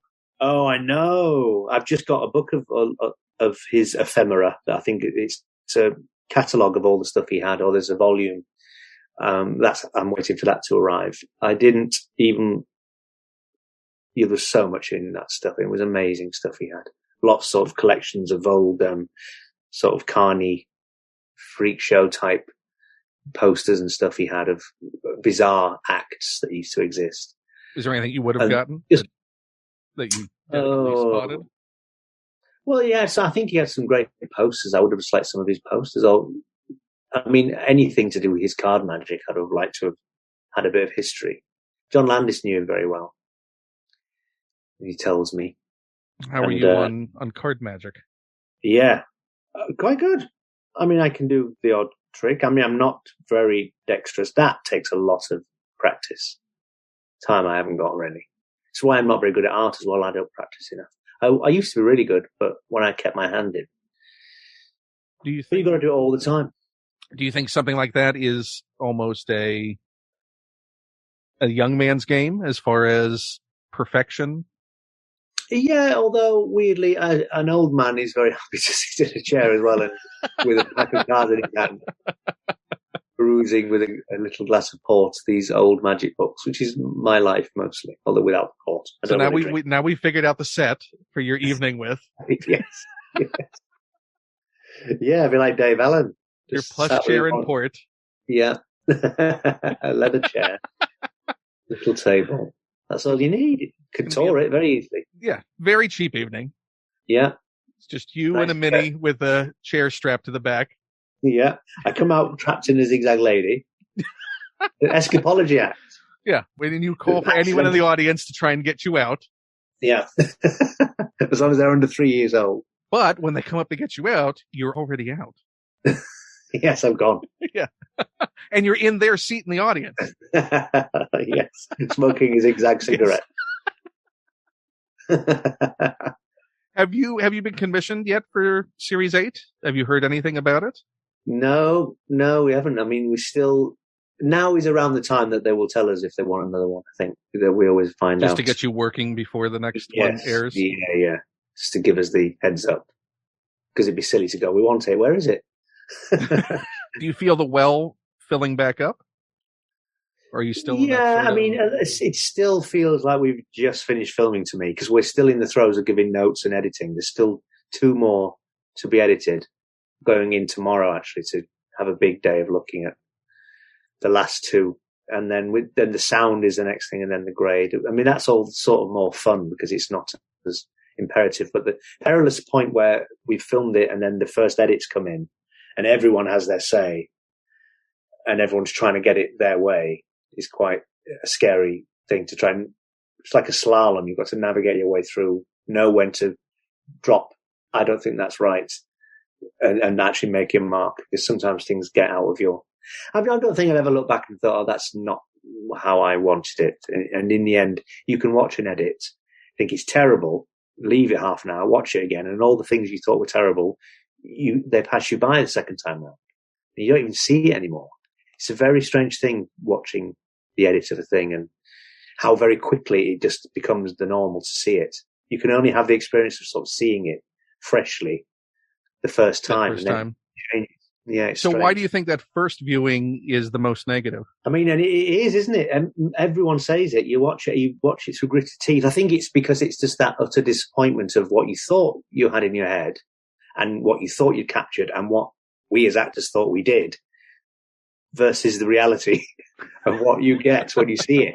And go, oh, it's so mundane and nothingy and none of it lands. It's not funny.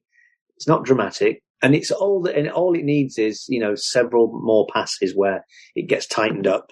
The moments that you think are important become realized, because sometimes an editor won't realize that there's a huge moment, but they're missing it. And it's like, no, this is the important bit here. Right. Oh, right. Where the air needs to be and where the air doesn't need to be. Yes, exactly. Yeah. And allow it to breathe here and give us the atmosphere and the drama here so we can nip up this at the beginning. The beginning is flabby. It needs to be tightened. All those things that just, it's incremental, but all massively change it. And yeah, it's in the editing I've done over the years. It's remarkable just how much a difference a fraction of a second can make in how something lands. It's terrifying to think it's that delicate that you can literally move a frame and it's like, oh, it works now. Or a sound over a visual that just moves your eye because the sound highlights what you want them to be looking at and it works suddenly. It's extraordinary. I wish it wasn't so fine, so delicate, but it is. But there is like that. I don't know if you get this sort of endorphin rush when you do hit that spot. Yes. It suddenly works. Oh, it's a huge relief, yeah, to think we've got everything we need to make it work, but a problem has been solved and now it lands as a thing and it will really, I think it will be surefire with an audience because you just think that's now the point of the scene or whatever it might be. But yes, it's very frightening when it's when you first see it and you just wonder, will this ever work? Will it be made? Can it be made to work? Have we not got it right. That's what's scary about filming, because that's the moment where you're gathering the bits. You write it, and that's one version of making it. Then you go away into the field to actually gather the bits and hope that you don't leave anything behind or don't need something that because we haven't got the money to return and do reshoots and, we'll just go and film that then. That's what we need. And then there's we'll just use CG. We'll do it CG. And then, a whole thing motion capture. Just get someone in. We'll just do an animation. And then there's the editing, which is that's where it's created, actually. It's created with the bits. And, what you want is an inventive eye on it that solves problems, makes it better, elevates it to something, maybe creates a sequence where there never was one in the script. And suddenly you're wowed by this sort of very cinematic piece that might have come from nowhere. May have just been offcuts of bits of the running up to filming.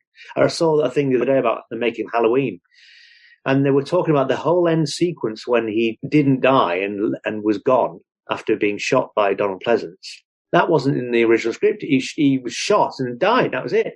And they thought, let's have him not be dead. So, but they never had filmed it.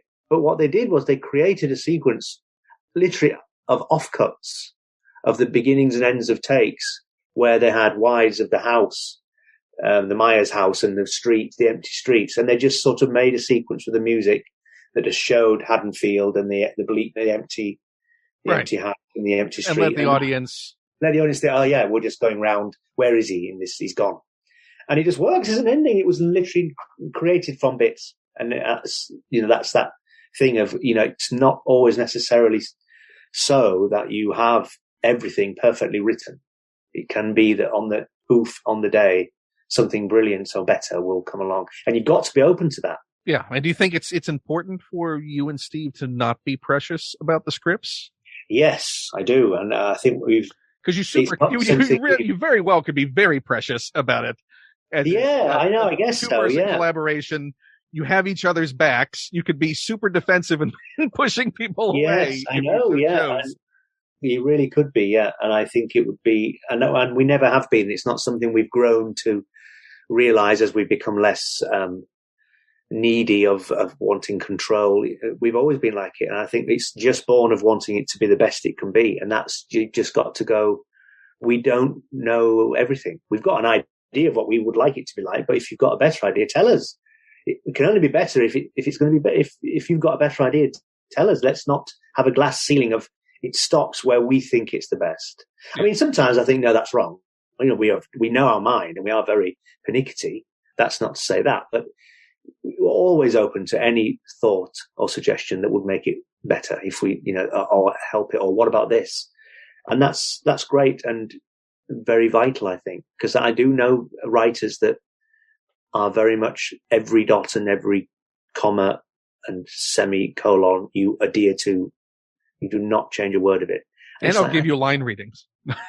And give you line readings, yes. No, I mean, and that's all right. And that maybe is fine. That's obviously how some people work. But first thing I say to any actor when they come in, as long as it's not complete paraphrasing the script, is if there's anything in it that sounds wrong in your mouth, change it. Say it the way you feel better saying it.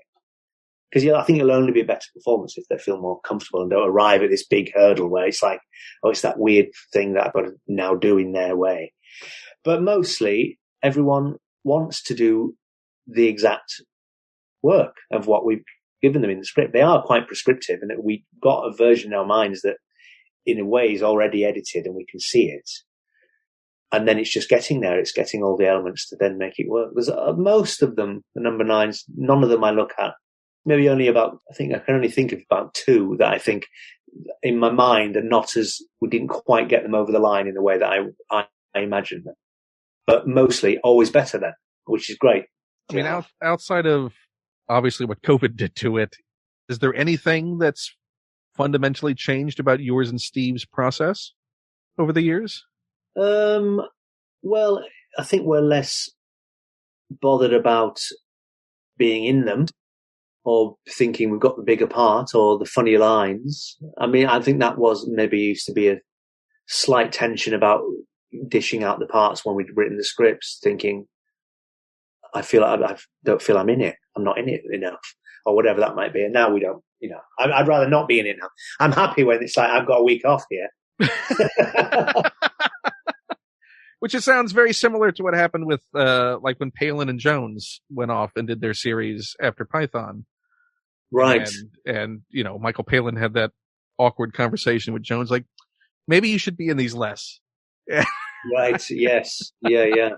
And I'm going to be in them more. Well, that might be a different conversation to have with Steve. But, I think we just try and write the stories for them being the best they can be. And if we then are not in it as much, for instance, there's an episode in the new series where I think Steve and I were going to be the two bigger characters. And quite late on, we thought, actually, if we don't do those two parts, we could get two other male actors in that, because we take up all the parts. And so we've had more women in number 9 than men, because there's always two parts that go to me and Steve, and they're generally the bigger two main parts. So we decided if we take a back seat a little bit, we'll get two really good actors to these parts, because they'll be quite meaty parts. Sometimes I think these are good little parts, but no one of any weight's going to do them because it's not enough. And yet if you can offer them something big-ish, then they'll probably do it. And that's exactly what happened. And we got some great people in to do these other parts. So, do you think that it's moved more towards looking at these things from a creator perspective and what would be best? Whereas when you started out, I mean, you two were largely coming off as performers. And this was a vehicle for you two. So why not? Let's explore all the stuff we want to play and do. Yeah. And there is still that. And we do sometimes think, at the beginning of the process again of writing 6 more, one of us will say, right, what do you want to do? What character do you want to do? And how can we get that into, and I would say, I want to do a man that's accused of killing someone or whatever it might be. Just the journey of something where I play a meek person that gets revenge on someone or whatever. And just so that sometimes can be the gestation of an idea or the inspiration for something, thinking what type of person.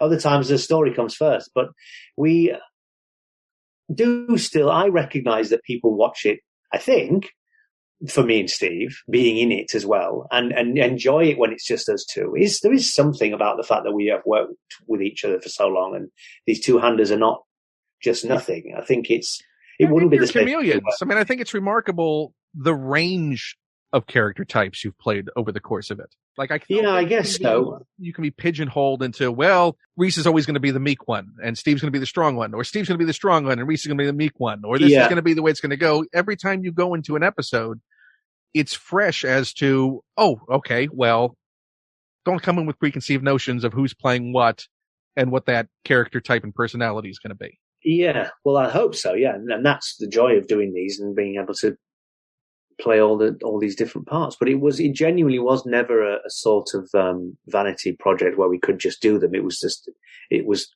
great to surround ourselves with other good actors and just be in these little one-off plays. But I know I've read some comments saying they'd be so much better if they didn't insist on being in them all. And it's like, well, please allow us that. It's our fucking program. I mean, if you won't even cast yourselves. I know.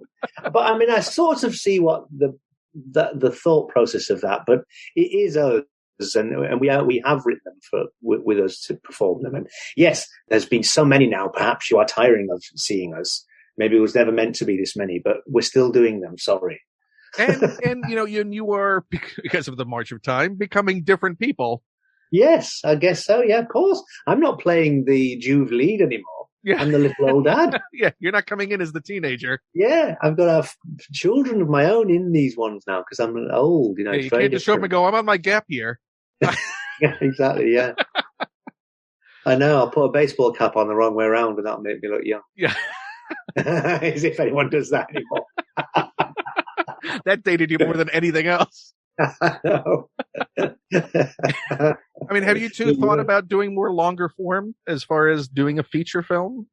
Yeah, well, I think the next thing that we do, because we'll have to stop doing them at some point, is it will be fun to go back to the thing that we sort of fled from with Psychoville. But yeah, do an hour and a half, do an hour episodes of something, or do a film. Yeah, it'd be nice. And because it's really different, we've got really used to, and I think quite good at, telling a story in 28 and a half minutes. But imagine the luxury of being able to go outside and do other scenes, other places. And restaurants. All these are so restricted. Yeah, for example.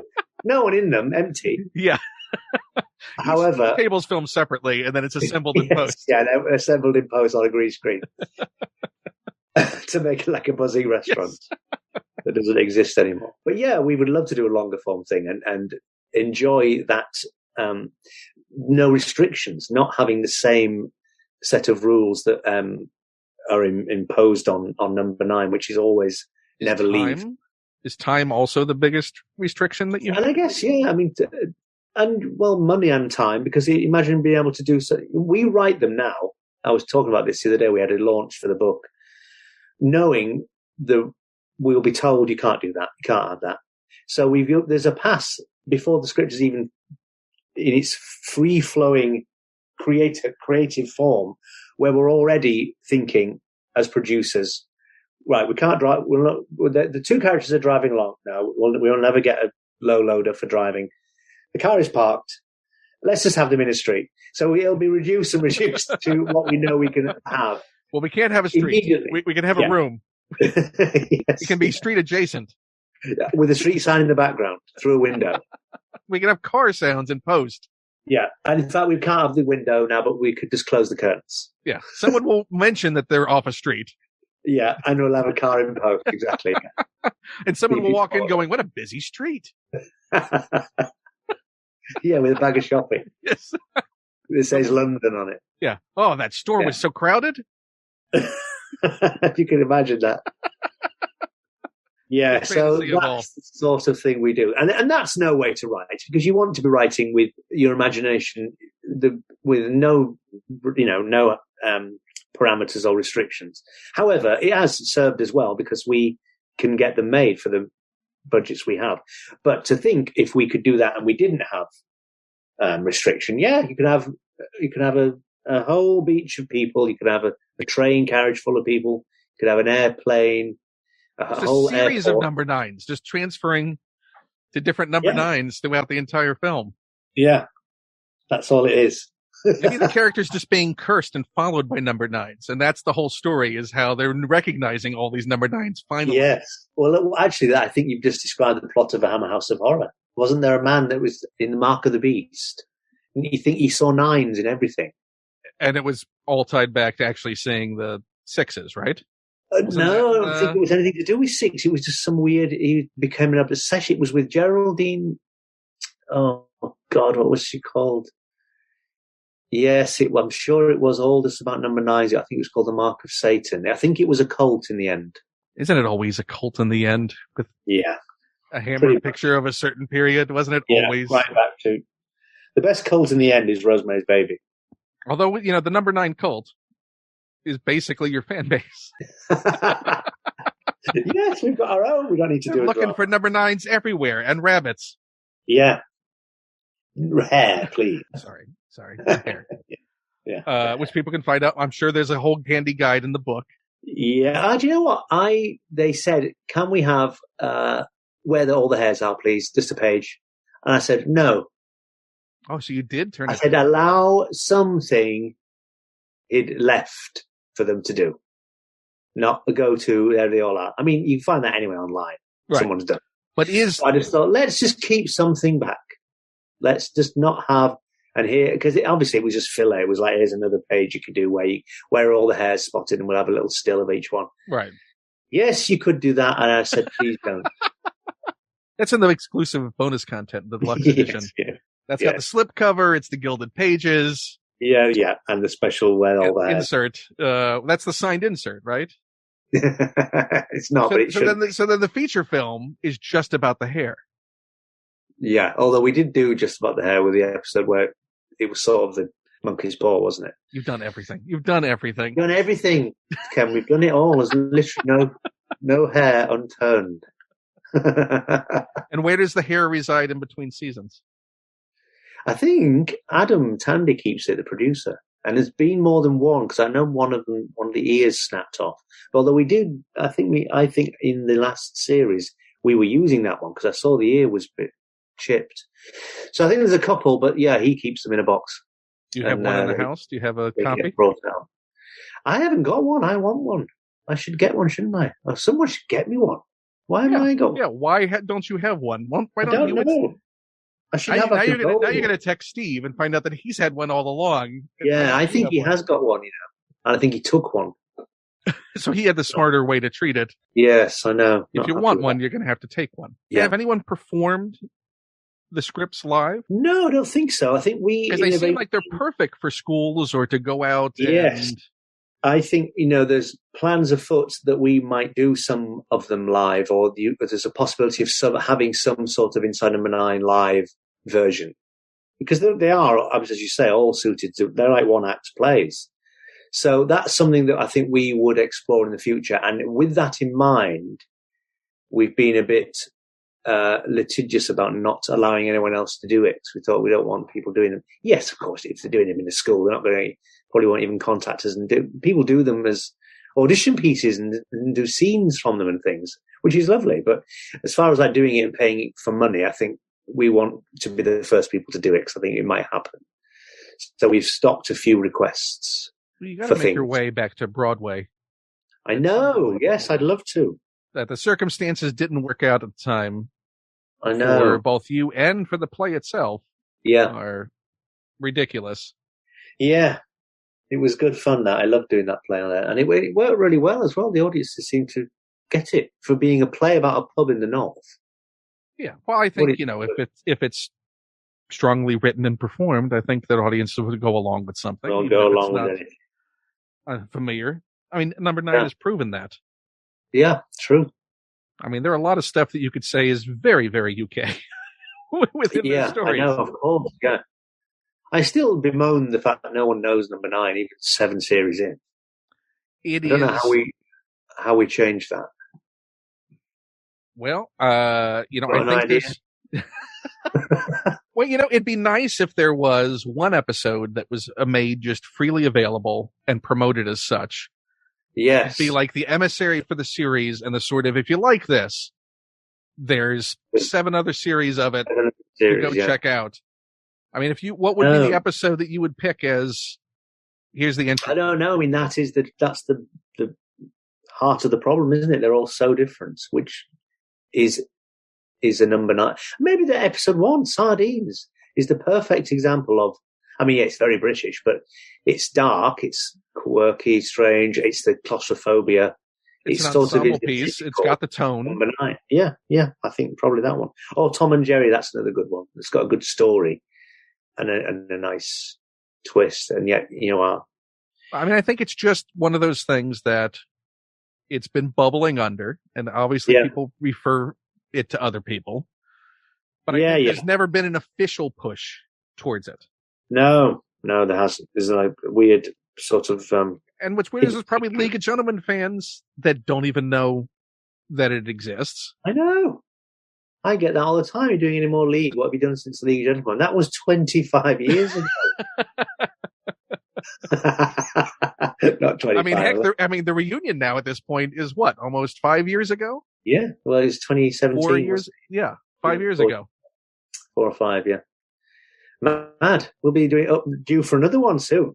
Yeah, well, we are anyway, because we've done number 9. We've got marking. Yes, there it is. Top of the mark.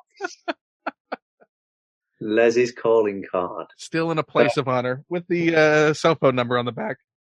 Yeah. So this will be the year then. It has to be Series 7 coming out. Series 8 is hoped for. Yeah. But this needs to be the year it finally gets over the top and people... Yeah, I wonder what will do it. It's unusual. Because if everyone actually discovers it, it's like, wow, what's this program? And it's easily digestible. I mean, it's perfect to binge because they're not long episodes. Yeah. So you can work your way through it. It's not a massive challenge to do so. It's like Black Mirror. I would say that the one thing that, and I love Charlie, is that there was a bleakness point I reached with Black Mirror that was just relentless. I've not seen all the Black Mirror, you know what? I'm not. Oh, I when the pandemic hit, I stopped keeping up with them. Did you? Right. I had a backlog. It's like, I know where these are going to go. Yeah, and it's not nice. Whereas the good thing about number 9 is even in the darkest of episodes, there is some kind of levity or leavening of the show. Oh, yes. I mean, that pass where we try to make it funny and drag it back into BBC comedy is one of the hardest things to do. But yes, I feel like there is always an element of, however deeply funny it might be that you don't even laugh, but some of them are out loud funny, I think. Yeah, even if it's the absurdity of acknowledging the absurdity of a situation or a character within the situation. Yeah. I mean, I think one of the most deeply funny ones is the one with the shoe. It's so absurd. People are sort of, and yet it gets very serious, of course, with what it's actually about. But the absurdity of him becoming obsessed with the shoe and the wife and having the bit like in Magic where he can't speak about the shoe for 5 minutes is really, really funny. Getting a petition and things. And yet he's sort of, I sometimes look at it and I think, I don't know why people are not crying with laughter. I think it's really funny. And yet, it goes beyond that and becomes sort of ghoulishly serious in some weird way. But that's the unpredictability. Yeah, I guess so. That's fun about the show in that, and also you don't know where those moments are going to come. Like I can't go into any one episode and know what the tone's going to be. Yeah, and I enjoy that fact of knowing that you actually have to engage with a number 9. Yes, it isn't something in the corner that you can have wash over you and you dip in and out. There's no familiarity. You can't. There's no characters that are going to be a through line for you. You can't zone out because you never know what's going to be the important thing. Yeah, and sometimes on serialized stuff you can go, oh, I don't care about this character or their subplot. I'll go check my email while this is going on. Yes, it's a demanding watch, and I like it for that. Not everything is, but this is, and but so you're required to watch. It's only demanding 30 minutes of you. It's not demanding a feature film. It's not demanding 2 hours of you. It's not Tenet that's demanding 3 hours to still be confused as to what exactly is happening. Yeah, and horrified at I spent 3 hours with that. What? Yeah. So, I felt very thick after watching that. I was like, I sort of get it, but I really don't as well. It is so incredibly up itself. It's the point where you realize that Nolan just didn't care about an audience anymore. It's where the clockwork, he was more concerned that you marveled at the clockwork of the plot than the story actually making sense. Like, look how clever I am. Look at this clever bit of mechanism that I've put here before you. It's hard, isn't it? Yeah. I think I keep going back to it, but I think it genuinely, more often than not, you've just got to have a story to be hooked into for what you are watching to matter. Can't all be fluff and even with a set of brilliant characters, if they're not doing anything or going anywhere or taking you on some sort of perilous journey, you can't care. You need it. Certainly not for a time commitment like that. I mean, and as fractured as everyone's attention span is now, while equally being densely packed with obligations and distractions, to ask that commitment and not deliver is a slap in the face, I think, to an audience. Yes. It's like, this is the biggest trick I pulled on you. I just cheated you out of 3 hours of your life. But don't worry, because we can go back in time and you'll be able to see it all over again. 6 hours if you listen to a commentary, and I still won't explain it to you. Yeah, I know. And if I do, I'll mumble. Yeah, I also marvel that you and Steve even try and make those commentaries or behind the scenes a whole other art piece. Yeah, we have done, yes. And, it was great to do those. Was it series 2 where we sort of did we were having an argument over the course of it and he ends up apparently killing me. Yes. Yeah, it became a number 9. I think was one of those things that I think we had talked about in a bit of a chat Yes, we did. about We you did, yeah. doing commentaries. And then Me when that doing- eventually happened, I was like, oh, they found a unique way to do commentaries. Yeah, yes.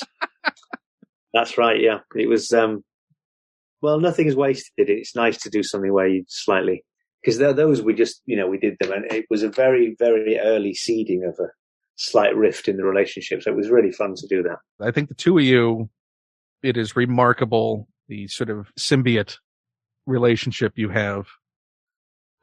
Yes. And it translates in the performance. That's good. I'm glad that's nice. Yeah, because we have worked together for a long time now, and it's nice that when we allow that to not go unnoticed. It's great. That's why we wanted to do the one with the double act. It was like, well, first of all, we've never done one where it was us two, so that was a nice thing to do. But then we thought it was quite fitting that it was a sort of semi-autobiographical at that point, that we had pictures of ourselves as young men from League of Gentlemen.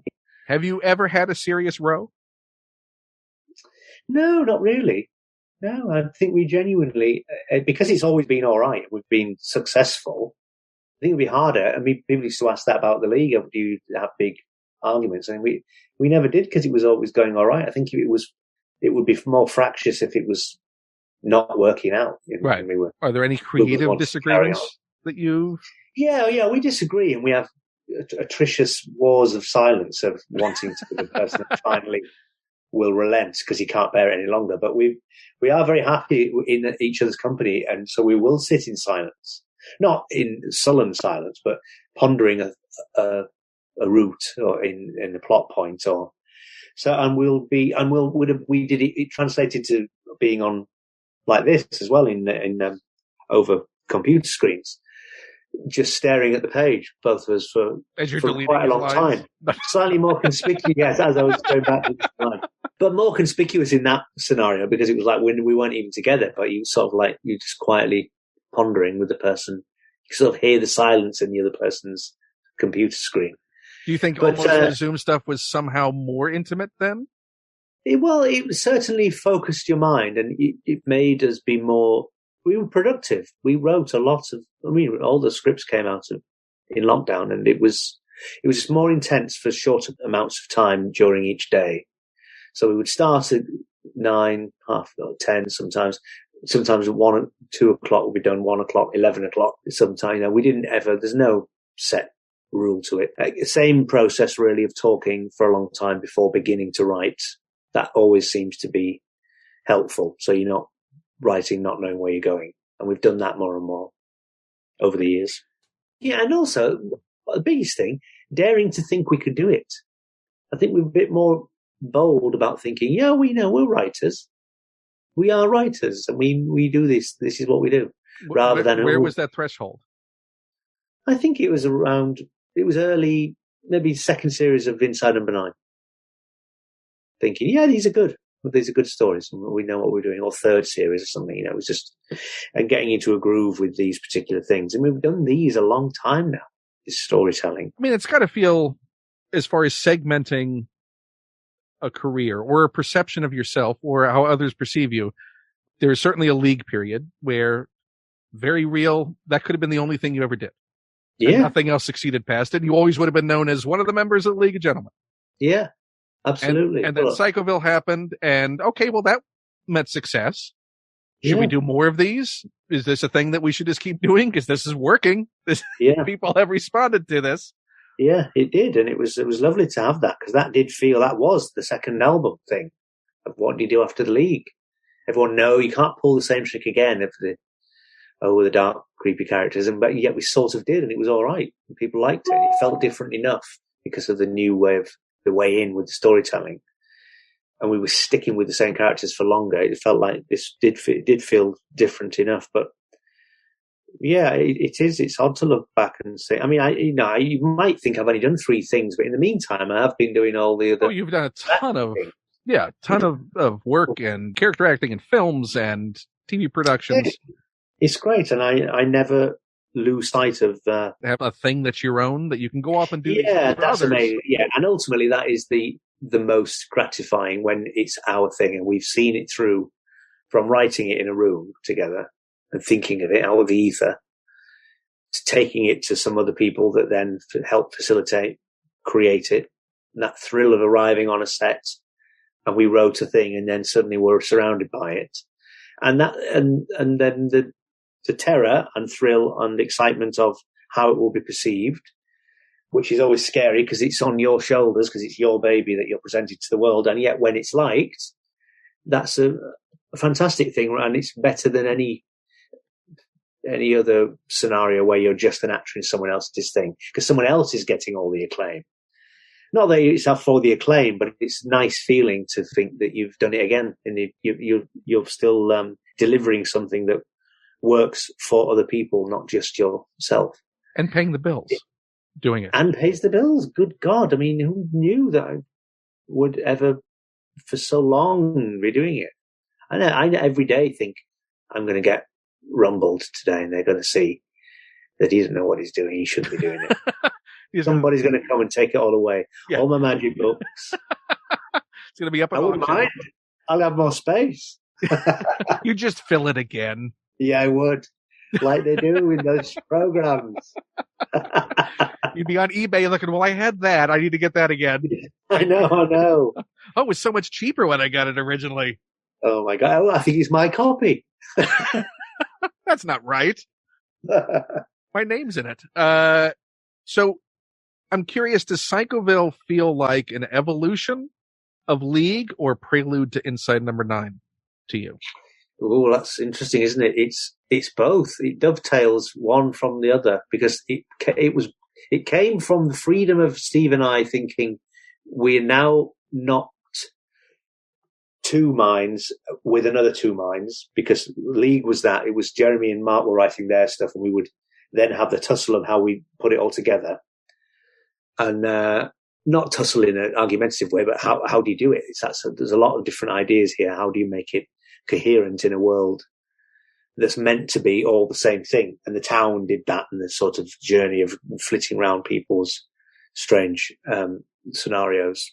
That suited it perfectly and made it not feel sketch showy.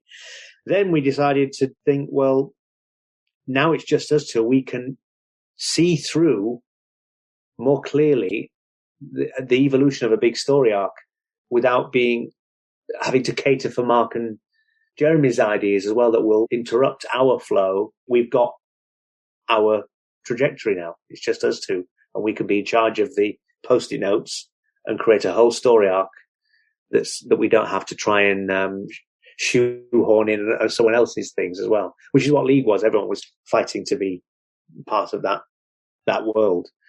And then from there, the storytelling and the narrative of that, and the enjoyment of writing with surprises and twists and cliffhanger endings that make you jaw drop and you can't wait to watch the next one, came the repackaging for No.9, which was the one-off story with not necessarily a twist in the tale, but something satisfying and surprising, and has peaks and denouement and revelations that you could probably not do in a longer form story if it resets like in a sitcom way, because characters die, things happen, and there's no consequence because the next week it's going to be completely different. So everyone is at risk. Anyone could die in this story because you're finishing it in half an hour. And that was liberating and exciting, and allows you to be able to write things that have greater highs at the end, and perhaps writing a sitcom where it's all going to be the same by the end for next week to return. So it's all been a journey of sort of honing what we like about watching telly and the telly we like. And it seems to be all we're trying to do is keep you interested and intrigued as to the story and the story unfolding before your eyes, and you being surprised and wrong-footed by what you're seeing. You think you've got a handle on it, and then everything changes again. So it's interesting, and it's you can't ignore it. You have to watch it, and you have to lean in to watch it and pay attention. And not a lot of telly is like that. No, No. I mean, but a lot of telly is rewarded for not being that. So that must be one of Yes, the frustrations of of number course nine it over is. the Yeah, years. yeah. Here we are, this bespoke little corner of telly that I think is very good, but not very many people know it. But it's not suited for everyone, and we wouldn't want it to be. I think you'd be doing something wrong if it was like a Saturday night. We've No. never wanted to be popular in a way. No. I mean, the tragedy of number nine is it could be, because I think it's really good. Yeah. And those that know it love it, and that's great. And we've got a very loyal following, so Right. I'm very happy with that. But I think any of the deficiencies in not reaching the audience is just an awareness issue than a not being like, I don't think all the people who would be keen on it are aware it exists. Yeah, So correct. I think there's certainly room for expansion of the audience. Yeah. And the fact that it does exist. I mean, the brilliant thing about any of this, any entertainment like this, is that it exists to be found. Yeah, absolutely. Yeah. And I don't think it's aging particularly. I think they're all great still, and you could watch them, and it would be a lovely thing to stumble on and think, wow, there's 7 series of these great little stories. And you could drop in any series. Absolutely, yeah. Pick up an episode and not be out of place or out of sorts. Yeah. You can enjoy us getting older and the makeup getting less, or you can watch it in any order and watch us from being old. Maybe you can convince the powers that be that they could make at least one or maybe a handful of episodes free to view. Maybe one from each series, so you'd have to pick.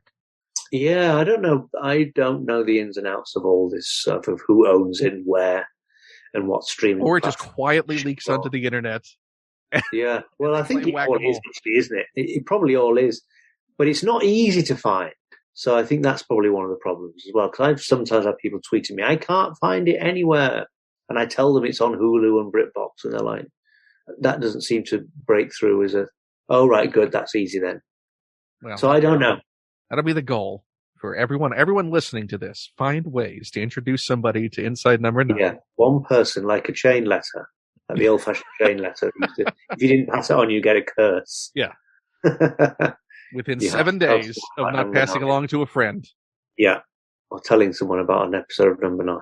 So, and you can tell me which of these is more intimidating. Looking back on 25 years, or looking back on a quarter of a century.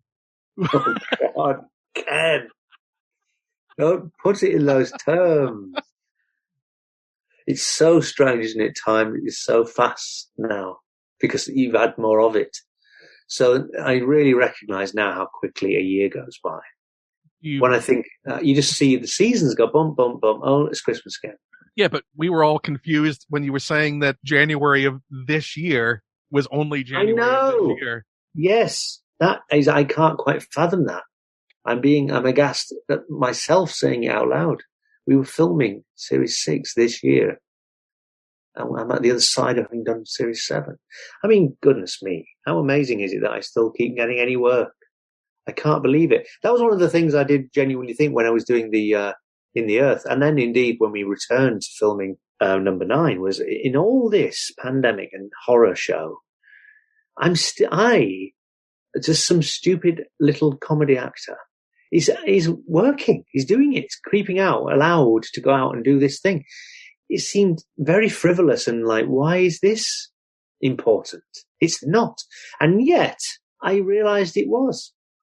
Did you have a half second of thought during this where you're like, what else am I going to do? What is my, if nothing comes back, if this is just the reality we live in, if this never ends, did you have that sort of quiet night in the soul? No, I didn't actually ever. I thought it will end, and I dared to think it would be all right. But I was surprised at still being allowed to do it, because I thought this is one of the first things to go. Or I'm further down the list of the callback list. When they start calling entertainment back to work. Yeah, I did think that, and I just I'm 437. Maybe some people had their phone off. Yeah, I know. I was genuinely surprised. But what would I have done? I can't do anything else. And draw a bit. I'd probably try to start doing my cartoons again. That's what I would do. But for who or what? Who knows? What was the last thing you drew? Last thing I drew probably was a pumpkin, quite literally. But I think I've done drawing a little. And people often ask me to get, will you sign this and will you draw a thing for charity? And I do always draw little doodles and scribbles and paintings for various charities that they then use or to auction. Or if if I'm feeling in an artistic mood, if someone's asked me for an autograph and I've got the letter, I'll draw a little something on a postcard and send it in with the signed picture as well. So that's nice. And in the book, there's a few of my paintings as well, which have made their way into for people to see. Do you do anything on the production side? Do you do any storyboards, or when you have a particular? No, I don't really. I did used to draw a few of the sketchy ideas for the characters, but Eve Barr is a brilliant artist as well. And he sort of comes in with full blown storyboards of the looks of characters and things. So I did it more for League. There's lots of old pictures of Pauline and Tubbs and Edward and all the rest of them, right back from when I did like cartoon versions of them for Pretend magazine. I have a lovely Edward inside of a 9 in my travel book that you signed in New York. That's right, yeah. Nice. The only crossover we'll get. It is, isn't it? Yeah, Edward in a 9. I mean, Psychoville made its way into. Oh yeah, and that was. Ever imagine League making its way into? 9? Yeah, I don't think so. Someone asked this the other night. Because there's such vastly different universes, right? It is, yeah. You could do it. The tone would be strange, and if you didn't know League, you might think, "What the hell is this?" But then you could say the same for returning to David and Maureen in Psychoville. The only reason to not do it, I think, is that we've done it. We did it with that, and I think we live in perpetual fear of appearing to run out of ideas, and people would. Did you surprise yourselves that you decided to go and like, oh yeah, well let's use them? Or you feel like this is ours to use? Why not? Yeah, no, it was a joyous thing. It was not squeamish at all about the decision. It was like, you know what, what a great thing would be to return by surprise to the universe of Psychoville in Inside Number 9. But having said that, there was a real awareness of not breaking the rules of Number 9, or indeed not feeling like a Number 9. And on the one hand, I think we managed to sort of straddle both worlds. It did feel like we were returning to Psychoville, and yet it also felt like an Inside Number 9 as well in its own right. And I think we managed to write a thing where if you didn't know it, you just accept these weird characters, hit the ground running with them. And if you did know it, there was a big whole of the story to have with these people that you thought you'd left behind in 2009. Are there any League characters you'd like to revisit that have a special meaning for you?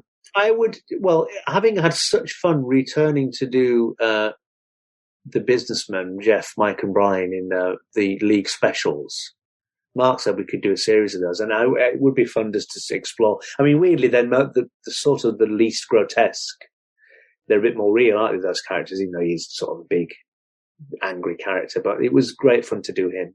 And Ollie as well, Ollie Plimsoll's the Theatre and Education Director. There's more, you could quite easily imagine doing more stories with those characters touring schools or whatever it might be. So with that in mind, the ones that I leap to thinking you could do more of are the ones where I think I could think of more things to do with them.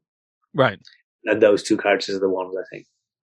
I mean, you were I remember when we were talking that you were a bit wary of the live tour and how it would feel going back out.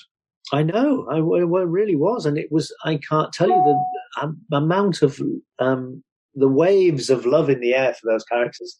It was like they'd been holding their breath, waiting for them to come back for 20 years. It really did feel like that. And it was joyous, absolute.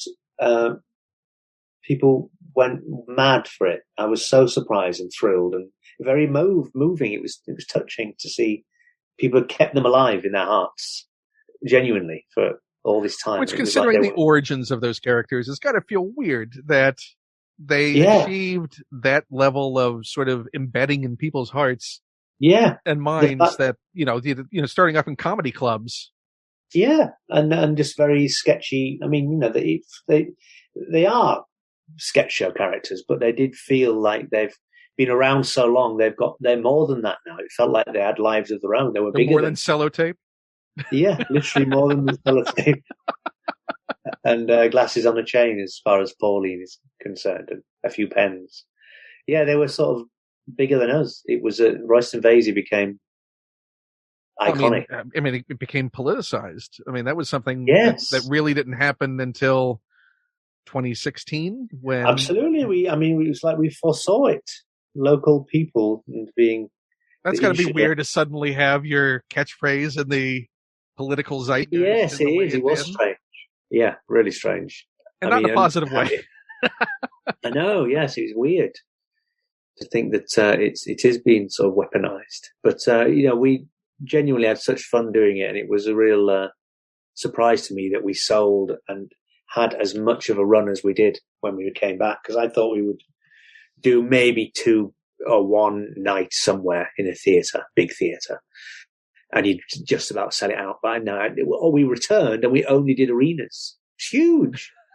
The O2, it's like Python. Yeah, you had to work out staging for that. I know. Yes, it was. Ludicrous. Yeah.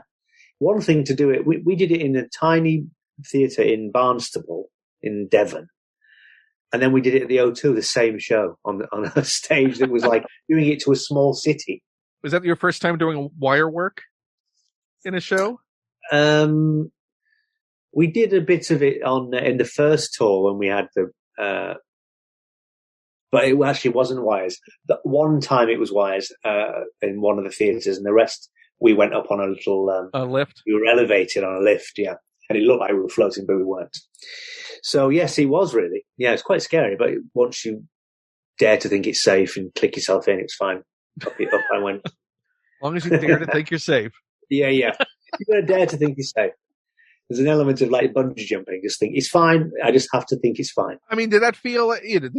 Certainly was concerned about it, but now that you know that it exists in the cultural memory, the show went well, that could be a nice little button on it all, if that's all that ever happened again with that. Oh yeah. I mean, I think it will be. I mean, you just can't keep coming back, can you? Otherwise it's not special anymore.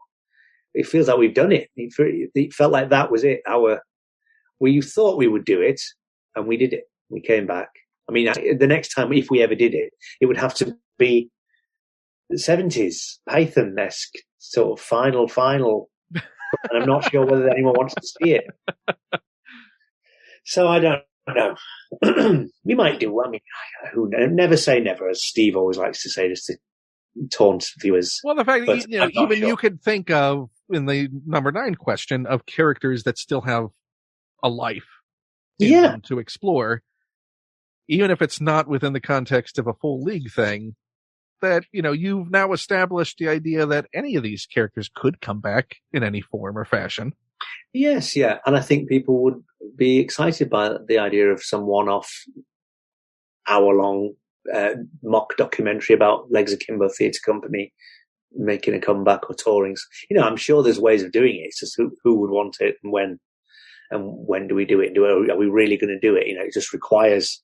It's one thing pontificating and imagining, but if you really are going to do it, it was the same sort of thing to get us all to free the diaries to do the tour. Like, we won't do another series of number 9. Let's do this. It was just getting it in the books. Right. And Mark stopped doing his and Jeremy stopped doing his. But it's got to feel good from a career perspective to be in a position where... Imagine that, yeah, when you've got too many things. Yeah. I don't have the time to make money. Yeah. We're making money over here. We can't. Yeah. We've got to stop making money over there. Such problems. I know. It's disgraceful. Well, I think. Well, why don't we, sort of wind to a close, because we've been talking for a while, but we haven't talked in a long while. So I know. Yeah, exactly. Yeah, it'd be nice. Yeah, I hope I'm sure I've said all these things to you before, but in a slightly different way. Yeah, well, time goes by. It's going to be slightly different, or at least the window dressing is different as well. Yeah, absolutely. Yeah, we just bumped the numbers up a little bit. Yeah, and we've had a whole world pandemic in the meantime, which is ridiculous. Yeah, which is. Quite... I can't imagine sitting in the crowded bar we sat at after the Hangman show. Now. Yes, I know. Yeah, we went for several. No one would be that close to Mark Addy again. No, never. You'll never be. And it was literally different time when we were together last. Quite strange. And I sometimes think about that weird upscale restaurant we went to in Yes. Midtown.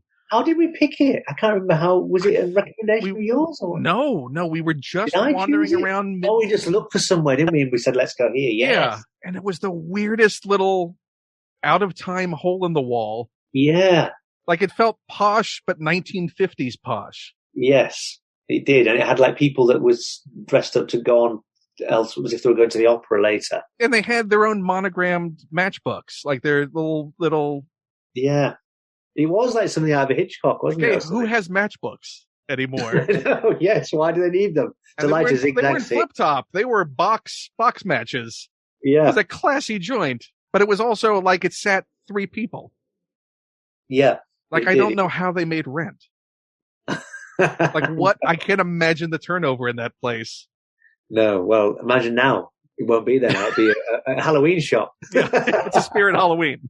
Yeah. You can go buy some great costumes in there now. Yeah. Michael Myers mask. So do you decorate for Christmas?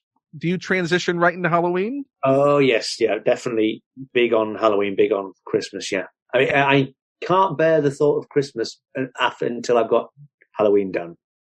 If I see, and I love Christmas, but it's wrong to me to think. So what's your transition period? When does it start? Oh, I mean, it gets earlier and earlier. It has to be. I mean, very shortly, now we're in November, we will be making the Christmas cake so that we can have it ready and feed it brandy for a couple of months before it's ready for Christmas Day. And we'll get nearer Christmas time, and then we will. No, I've never had a proper Christmas cake like this. So yeah, delicious. What is this process? Well, I like that you're feeding it brandy. Like it's sentient. That's what you do. You have to feed it. More, Reece, more. I need more. Oh, brandy speaks. It's a fruitcake, very rich, very alcoholic, laced fruitcake so you're basically infusing it constantly. Yeah, and you're just putting brandy into it and soaking it with alcohol. So that's the preservative for the. That's the preservative for all the rest of it. Yeah, and then by come Christmas Eve, Christmas 23rd, we'll put the marzipan and the icing on it, and the kids will be ready for it. Christmas Day, and it'd be rock hard and delicious. Well, now I need to find some equivalent in the U.S. Is it like a Twinkie? Is it? No, it's not. Can I infuse brandy into like a plate of Twinkies? Would that work? We don't have anything like that. No. I'm trying to think. You must have sort of like a rich fruit cake. It's got cherries and raisins. I mean, for us, fruit cakes are a punchline. Yeah, yeah. But I think that's probably because they were just poorly done. Right. And it was generally associated with an older generation. Yeah. My favorite program at Christmas, and they often have them here, is Victorian Christmas, and they'll recreate the larder and and what they had to make Christmas puddings and mince pies at the festive time, and you'll see them doing it in the processes that they make in the literally the pastry and putting the lard and the fat and things in. It's so cozy and you recreated it at home. Yes, and everyone has to in character for several months. Well, now I need to look up. I need to find a cake to booze up. Yeah, you must just look up Christmas cake, traditional Christmas cake, in the recipe, and you'll go, "Ooh, that looks good." I'm assuming it's inhabited by the spirit of some ancient lush. I'm sure it is. Yes, yeah. And then the Christmas Day, of course, we definitely have Christmas pudding, which is different to Christmas cake, of course, which you light with a load of brandy on it, fire, and a 5p in it, so that if you get the 5p, you make a wish or something. There's a piece of sprig of holly. Hospital. Yeah, you can't swallow it, of course. Yeah, otherwise you'd be. Surely that's happened. Oh yeah, sure. And crackers. Do you do crackers as well? Yeah, of course we do. Yeah. So you're instantly in the crown. Yes, I mentioned in the crown. Yeah. It's an all-day crown, right? Yeah. Oh yeah, all day. I mean, it's funny. Then this Because you didn't Christmas, spend. however, You were still in the UK before Hangman started, right? Or were you already in the US for Christmas? I was rehearsing. Yeah, and I went back for Christmas. I went back Christmas the 23rd. I returned. You got a sense of Christmas in the city. Yeah, I did, and I loved it. I mean, I was there for all of the brilliant winter, and the snow arriving, and then going again, and then coming again. You got the best time, not there in the summer, not there in the humidity and the heat. I know. Yeah, I did. I got January, February, March. You could ride the subway in December, January, February, March. Yeah. I felt the same about London when I went for that time in 2013 to come in November when it wasn't hot. You could ride the tube and it wasn't oppressive. Yeah. Absolutely, yeah. And what's the street in London that generally does all the lights and? Oh yeah, Oxford Street. Oxford Street. So I did the walk along. Yeah, yeah. And a holiday carnival in Hyde Park. All right. Okay. I went with Rufus Hound, and we almost got killed on a rickety roller coaster that had been set up. Oh, right. Literally a roller coaster. That once we got on it, we saw that it was being supported by 2x4s on cinder blocks that were stacked about 30 feet high. Oh my and God, you could see them rattle as the cars went around. I was like, what is this? Final Destination. It was almost as good as the Christmas house, which was just plywood mice over the ghosts because it was a ghost house. Brilliant. Well, you got to admire the ingenuity of repurposing. That's my chief memory of Hyde Park Christmas was janky rides and desperate situations. Yeah. Sounds like an episode of a lost Final Destination. Yeah, it was a festive Final Destination, a Final Destination Christmas. Why isn't that a thing? So you have the book out. You don't want people to read the book because you don't want the secrets revealed. Yes. But they should pick it up and just leave it on the shelf. Yeah. You can get it, buy it, but never look at it. Yeah. I mean, there is a curse. Yeah. If you open the pages, then in a certain order, a curse is unleashed. Yeah. It's like one of the Conjuring films. And you don't know what episode it is. So you may think it's going well, and then around episode 12, that's when it gets you. Yeah. No, I do want you to read it. I mean, it is very well researched. It's got lots of details that have never been, I think I've said everything there is to say, but there is a lot of stuff in the book not from me, which is great to hear, but from Christian Henson that does the music and Eve and the editors. And so it's a lovely thing. Some people you didn't even know who worked on the show. I have no idea. I'm just one small cog, a spoke in the wheel. And then series 7 at some point. Yeah. Maybe even before this gets released. Who knows? Who knows? Depends how quickly you are on the getting them out. What's your turnaround on these? Oh, well, this will probably be up within a week. I want to keep it somewhat fresh. Yeah. You don't know how quick. I mean, they may have a spot to fill. Yes. Somebody had to drop out of Strictly or something like that. Who knows? Going to be on, so it's not ready. Can't be on. Well, you didn't put yourself in a bad position this time because I'm sure that none of them are holiday themed. No. They're all just their own thing. Yes. No, we haven't done any specials. No. You haven't made it difficult for yourself that way.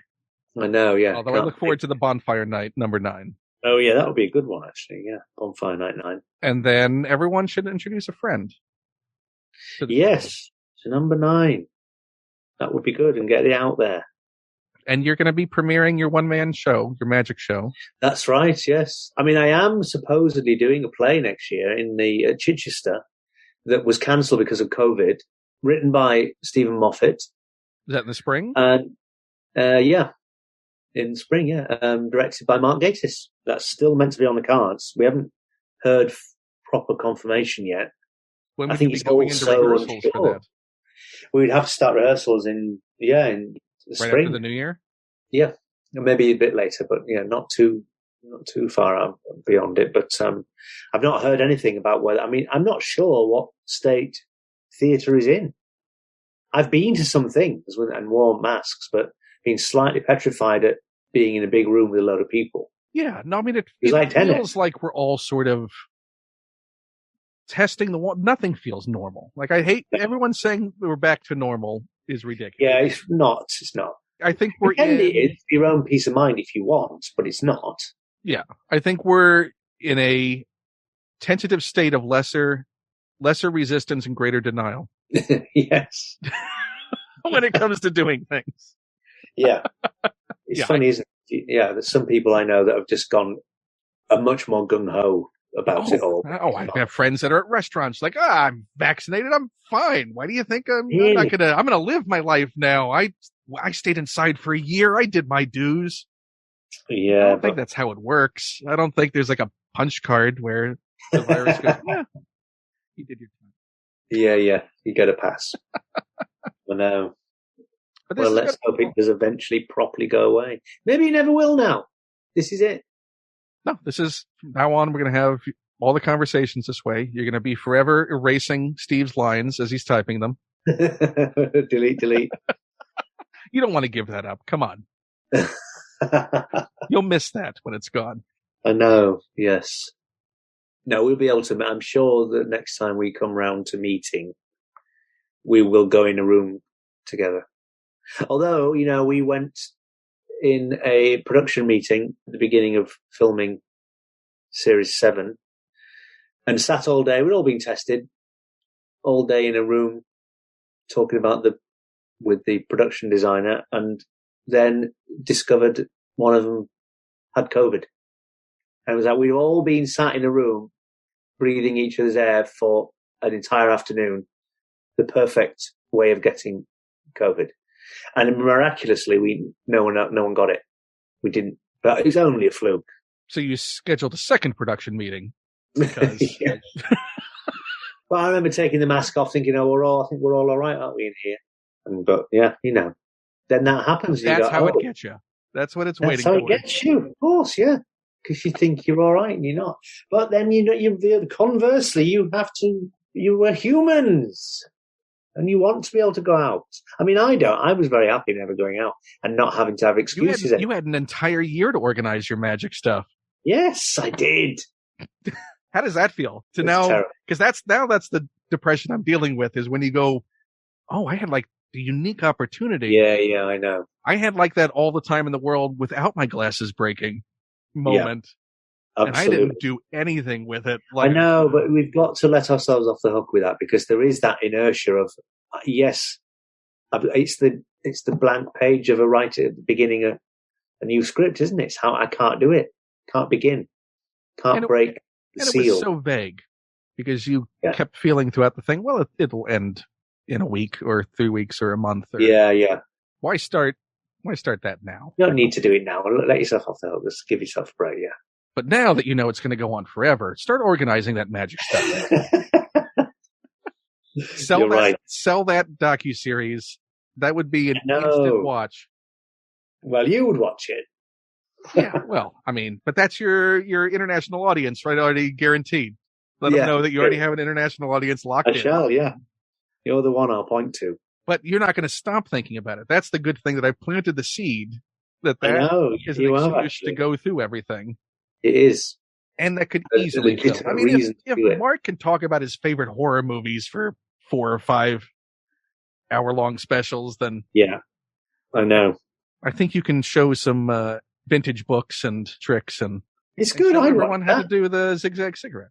Yeah. Oh, yeah, I'd happily reveal that. I'm not bothered about that. That should be a web video.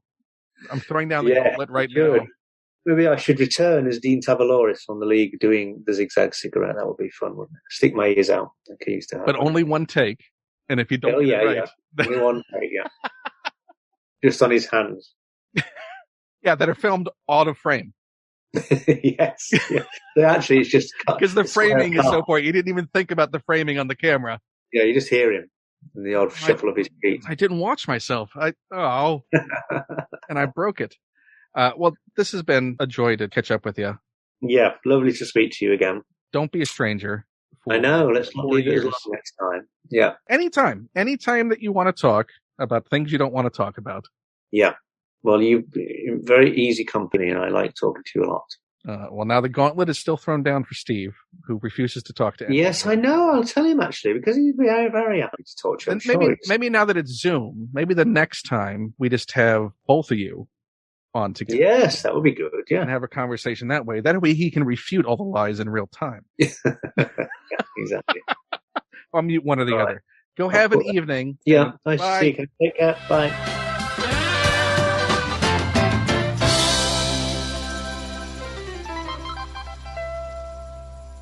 You've been listening to A Bit of a Chat with me, Ken Plume. Music by Neil Innes. Executive produced by John Hodgman and Patty King.